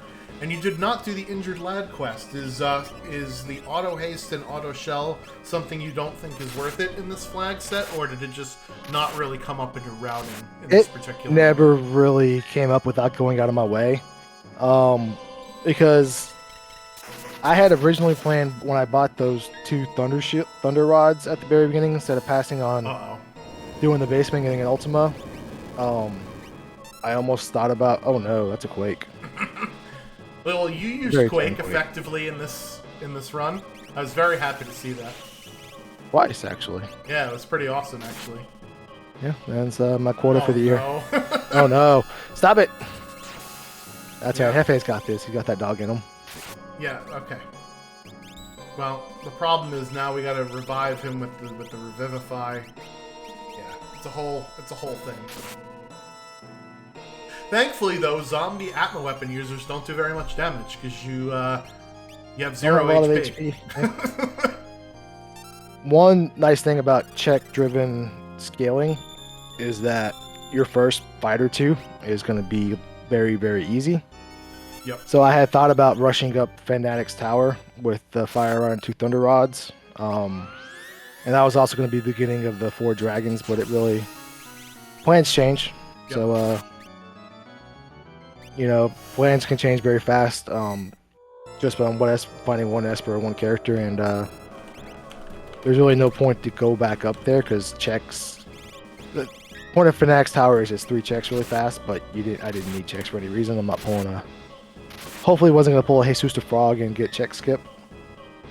Yeah, so Organ Dude opted for check skip. Hefe and you opted for character skip. So, given the dynamic nature of the skip in some of these flag sets, is that something you're often thinking about beforehand? You think, okay, what is the easiest skip I could possibly get? Or does it only really come up if you go over on one of your Kefka objectives? Mine came up because Terra was on the throne, but I was in I thought it was actually 10 characters for skip, not 9. Mm-hmm. So I only did skip just by dumb luck. I had no point. Once I saw it roll the 25 checks, it was out of sight, out of mind. Yep. The only reason I would have done that is if I ended up at 23, 24 checks. And you have to be really unlucky, like Jesus the Frog is in this situation, or Organ Dude was, to get there. Yeah. Or and did towards it on the purpose, because I think they definitely went to Fanatic's tower to get 3 checks. They definitely took more dragons in path, so that's, that also adds to checks too.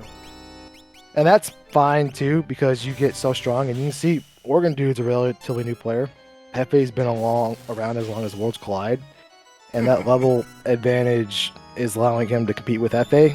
Yep. And in a normal seed, I would say Hefe would be a heavy favorite over Organ Dude, just because of the experience gap. But that's the power of levels, I would say. Yeah, an 8,000 HP lock with Dragonhorn and an Atma weapon will definitely allow you take over like Organ Dude has right here. That's You know, there's also some luck involved too. Hefe got very unlucky with having to recover his party and all that other nonsense too. So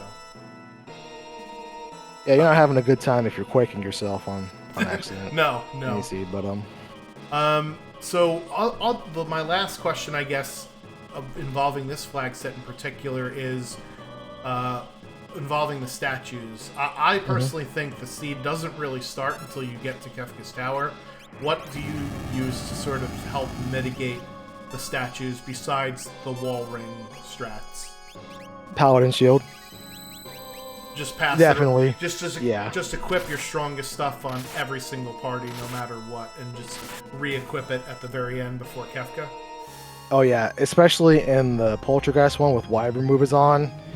You're even if it's on the higher side with 13, 14, 12, you're so incentivized to do it because it mitigates half of the turns a statue will do on you. So it's almost like quadruple haste, if you will. Or haste and free cures. It just makes the battle so much safer, and then everybody by default can wear it.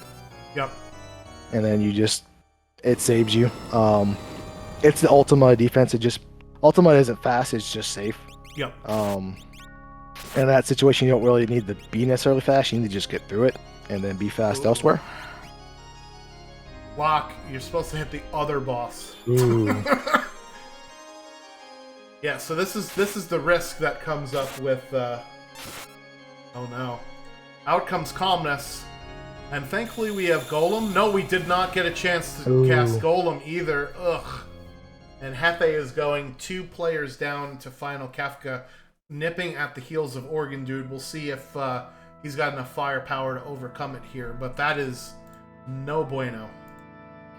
That's unfortunate because he's been multi-summoning Golem the whole time. He knew.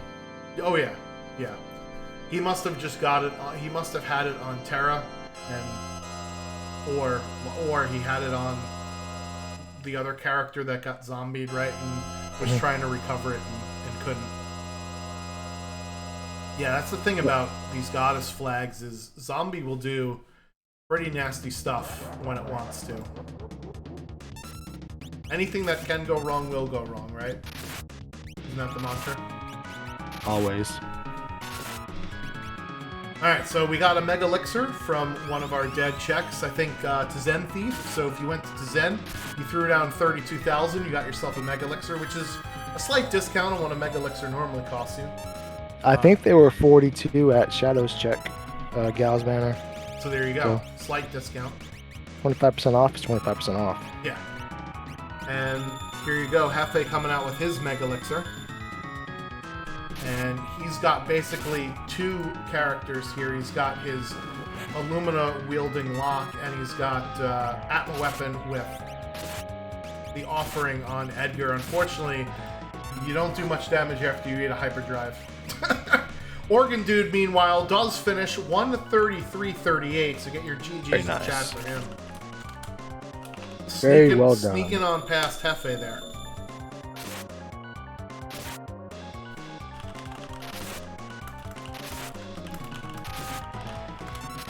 This should do it, though, here. There it is.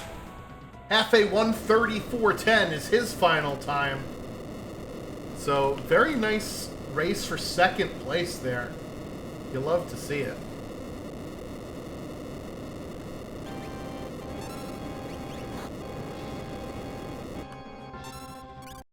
As Jesus the Frog is finally fighting Kefka, after what seems to him like 1,000 years.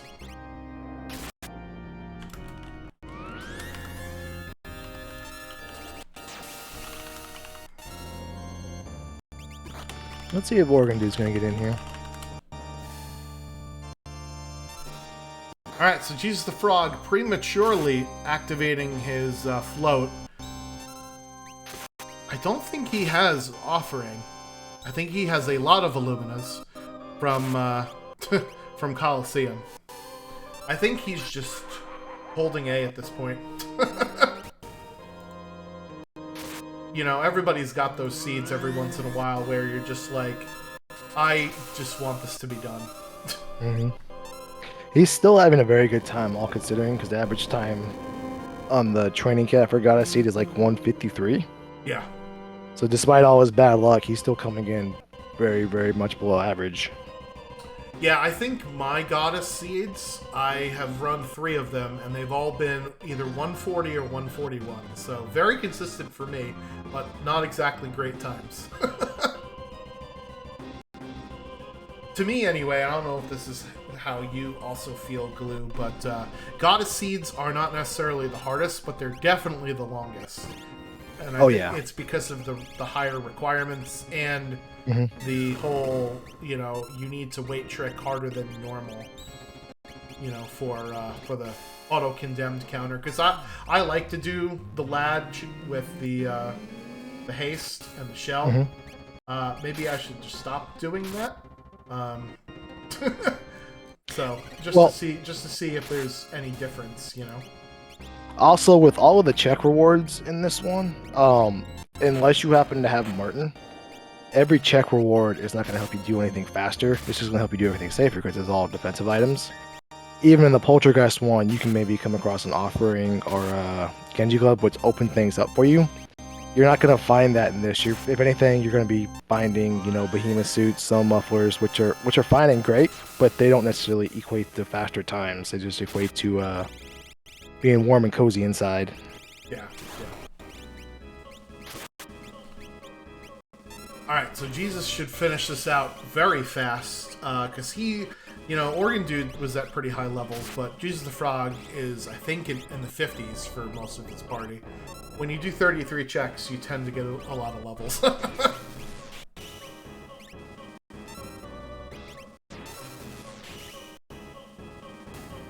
Alright, so there's magic done.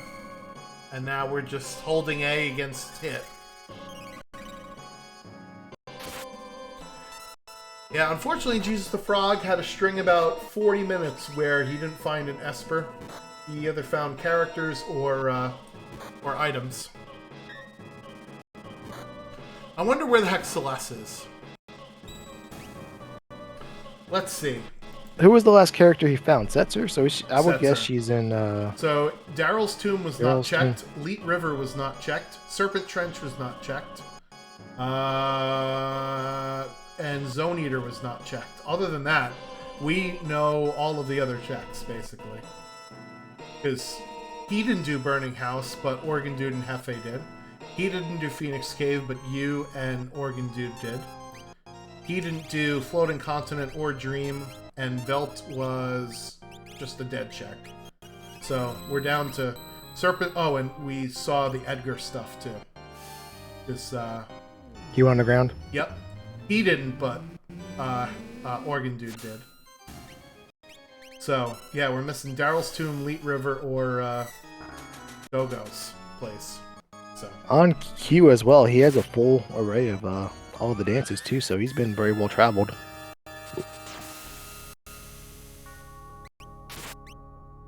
Yeah, he's been he's been very well traveled.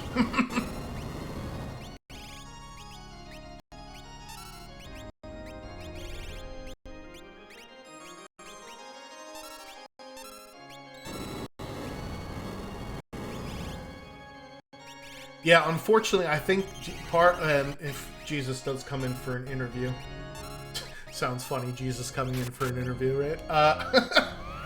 When Jesus the Frog comes in for an interview, we could ask him, you know, because I think what happened to him is he faded Floating Continent and Cyan's Dream, and there were 5 Espers, I think, in those 2 checks, right? Yeah. Yeah, so that's what happened. And that's fine. That's. And I don't think anybody checked Auction House, actually. I don't think I did when I ran past it. I think there's one available there in this seed, or this Flagset. There's at least one, yes. Organ Dude, my route was get the Curse Shield, do Phoenix Cave, learn Ultima, go to Owser's, and What was that, Owzers? Oh, I went to Owzers, then went to South Figaro Cave, and that's when I found Shadow into Cyan, and things opened up, and then it was just fine 10 Espers.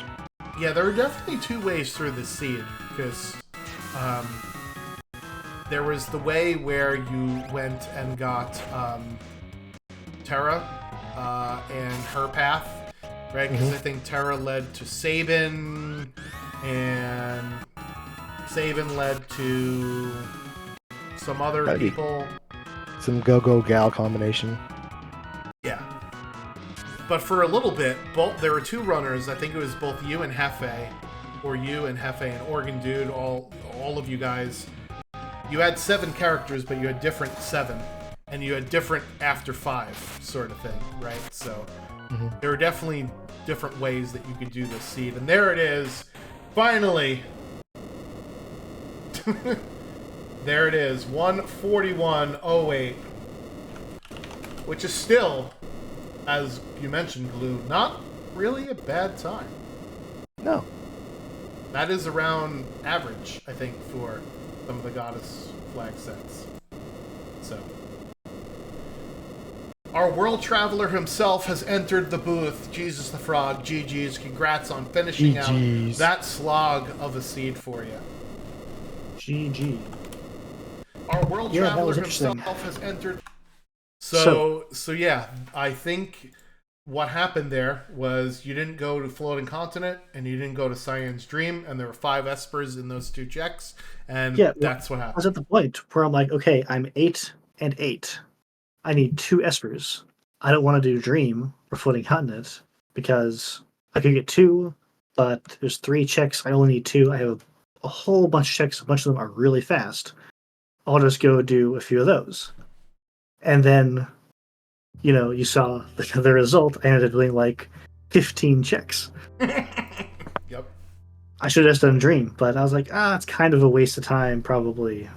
Yeah. I mean, the thing about Cyan's Dream is, it's 3 checks, but you only have to fight 2 bosses, so it's really only 2 checks. It is pretty fast, and I should have just done it, but it seemed reasonable. I can't remember what checks I had. Your logic was perfectly sound. Hey, you have 9 characters. There's got to be some checks here that give me Espers, right? Yeah, I found I did Shadow's Gao Manor character, and then I did I picked up Cyan. Yep. I went to Dream. I Dream to Siege. It was a character. Yep.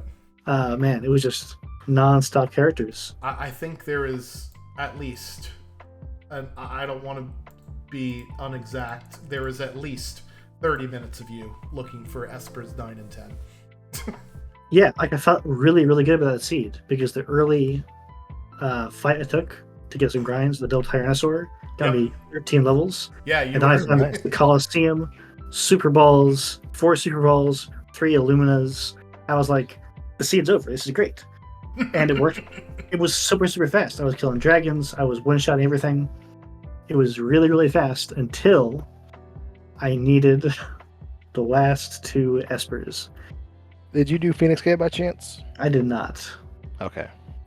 I usually avoid Phoenix Cave. Yeah, it was Phoenix Cave. There was Espers in both of Edgar's checks that you didn't do. Yeah, I thought about doing Edgar's checks early, and I was like, well, it's a dragon. I want another dragon. Yeah. But then I'm like, well, it is a dragon, but it's a long walk. I only need 2 checks. I have 2 checks that are much faster. Yeah. So, yeah. Same with Burning House. Burning House was another Esper, so it was. I think it probably was. I eventually broke down. Really unfortunate. And did Ebbett's Rock. It was Go-Go. Yep.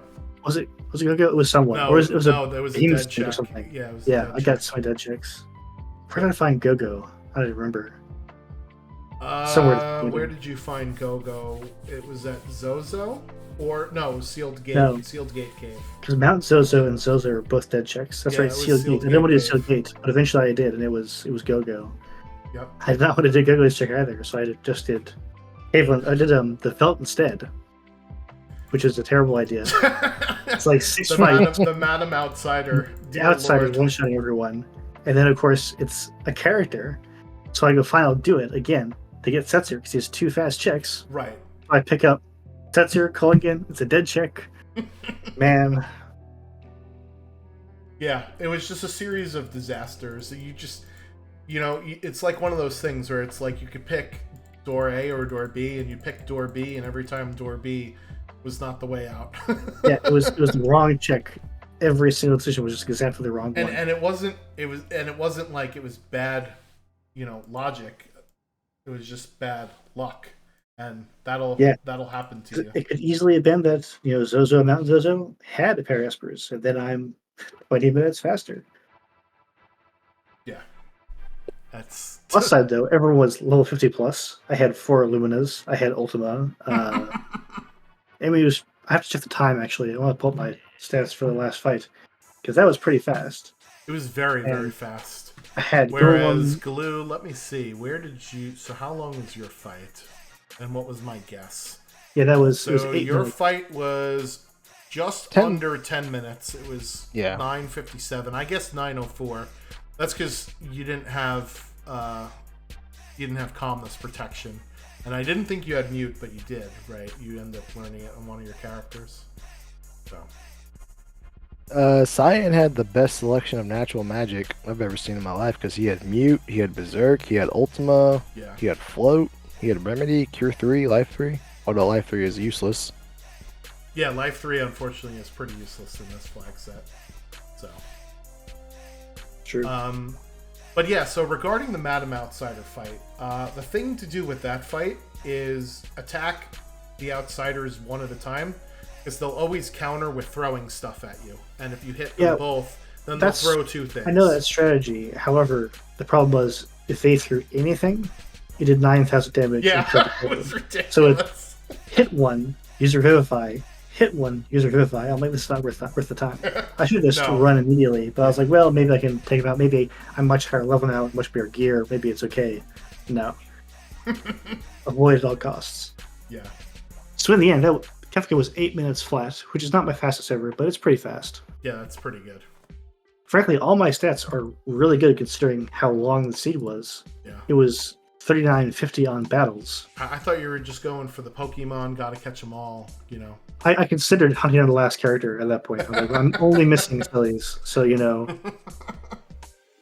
So, any other general, I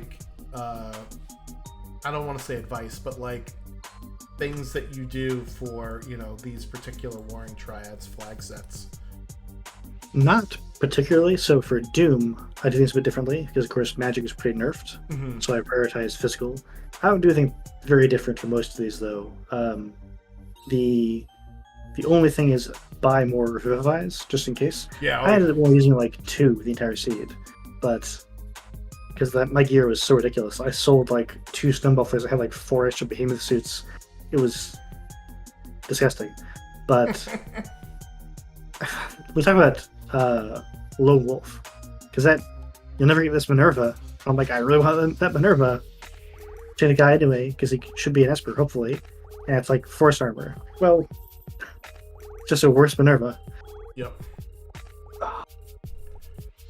Which means you don't need the shell at that point, right? That you get from the objectives.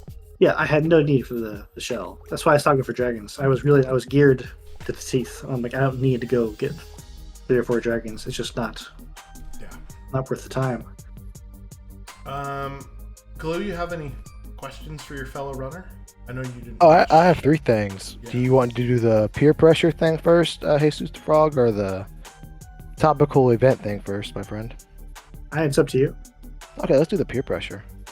When was the last time, if ever, you have submitted a Seed of the Week, Jesus the Frog? Oh, I never have, and I probably never will. Oh, that's going to change tonight. If you would like to, or really anybody who is still listening to us, we've had 2 submissions since New Year's Eve, but we would like since the year in review show, but we would like a few more to get us going for a few more weeks, because we're about to run out. So, hey, Jesus the Frog, if you have any great ideas inside there for a Worlds Collide seed, submit them on in the Seed of the Week. You can find it in the Seed of the Week thread, or the Seed of the Week general. You just paste the flags, write up a little description, and then for anybody else listening, that is the same steps for you. Get creative. Just try to keep it, just make sure the seed is beatable. That's the only thing anybody asks, is that it's not soft locked. And nice.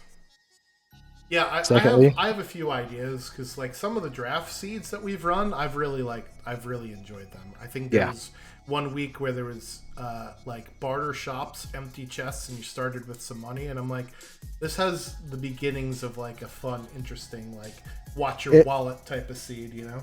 it's funny you say that because my wife loves guys grocery games, and that's basically guys grocery games. Is you get $20 and you gotta cook dinner with your twenty There dollars. you go. And I was gonna make one where you got 20 grand, everything costs $2,000. You get no more money. Figure it out. Yep, that's a good But idea.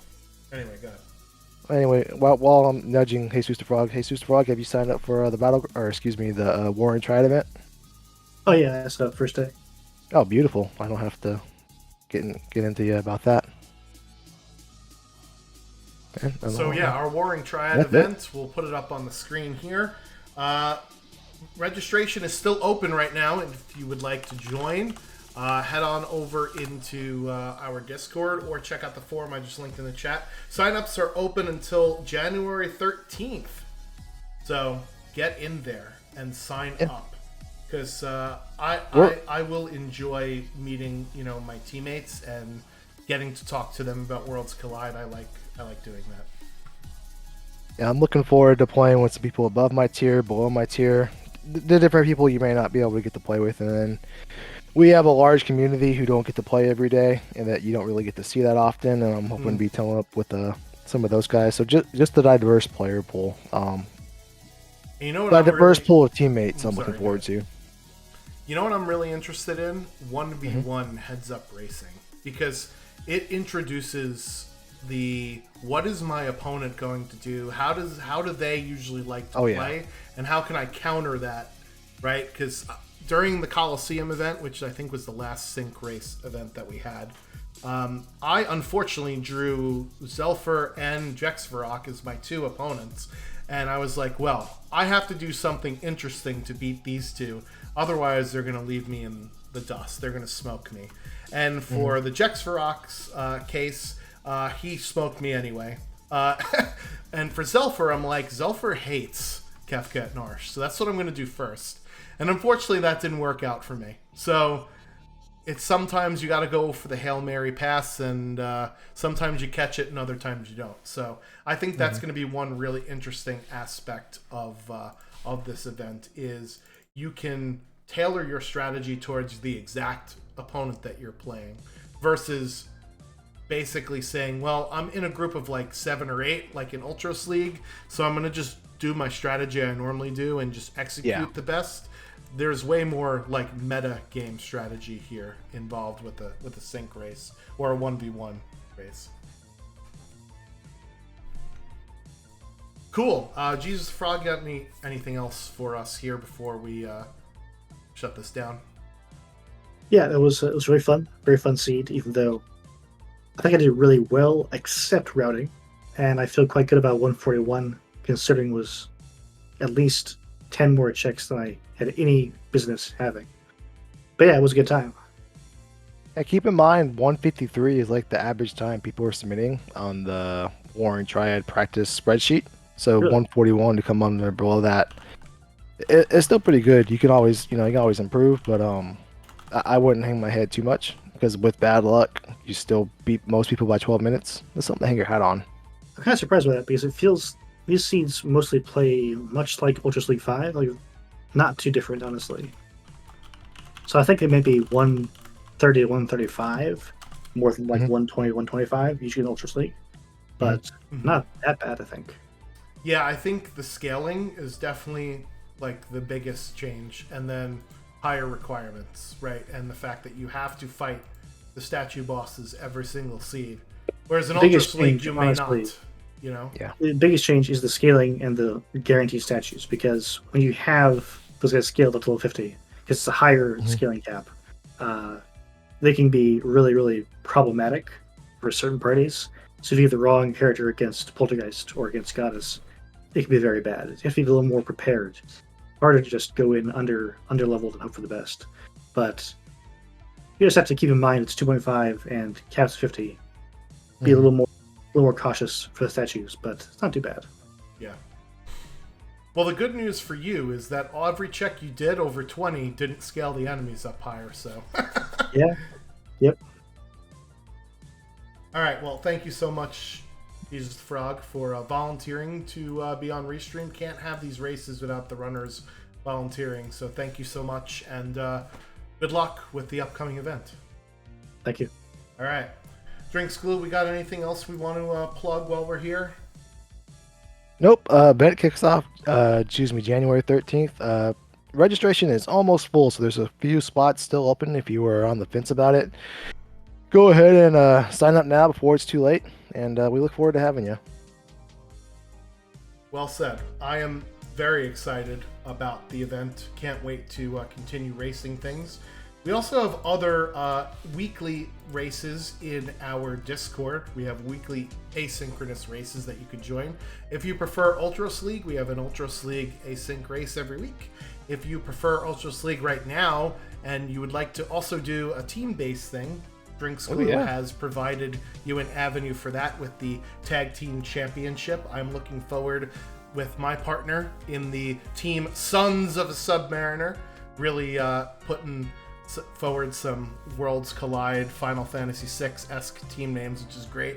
I think my favorite name so far, Glue, and maybe you can sound off on this too. I love Grey Chupon. That's a pretty good incredible name. Speaking of that, in the past 10 minutes, we had two very prestigious team members join and team up. Oh no! So, I see that. Yeah, things just got really interesting. Someone from Mega Elixir and somebody who basically ran the floor with my Elixir C division in Ultras League this year. So, X Tragic is also a really great team name too. There's a lot of good team names in here that I can't wait to hopefully see them one day on the belt. But first, Sons of a Submariner, give me my gold. So yeah, that's some of the fun stuff we get up to in the Discord. Link is in the chat as well.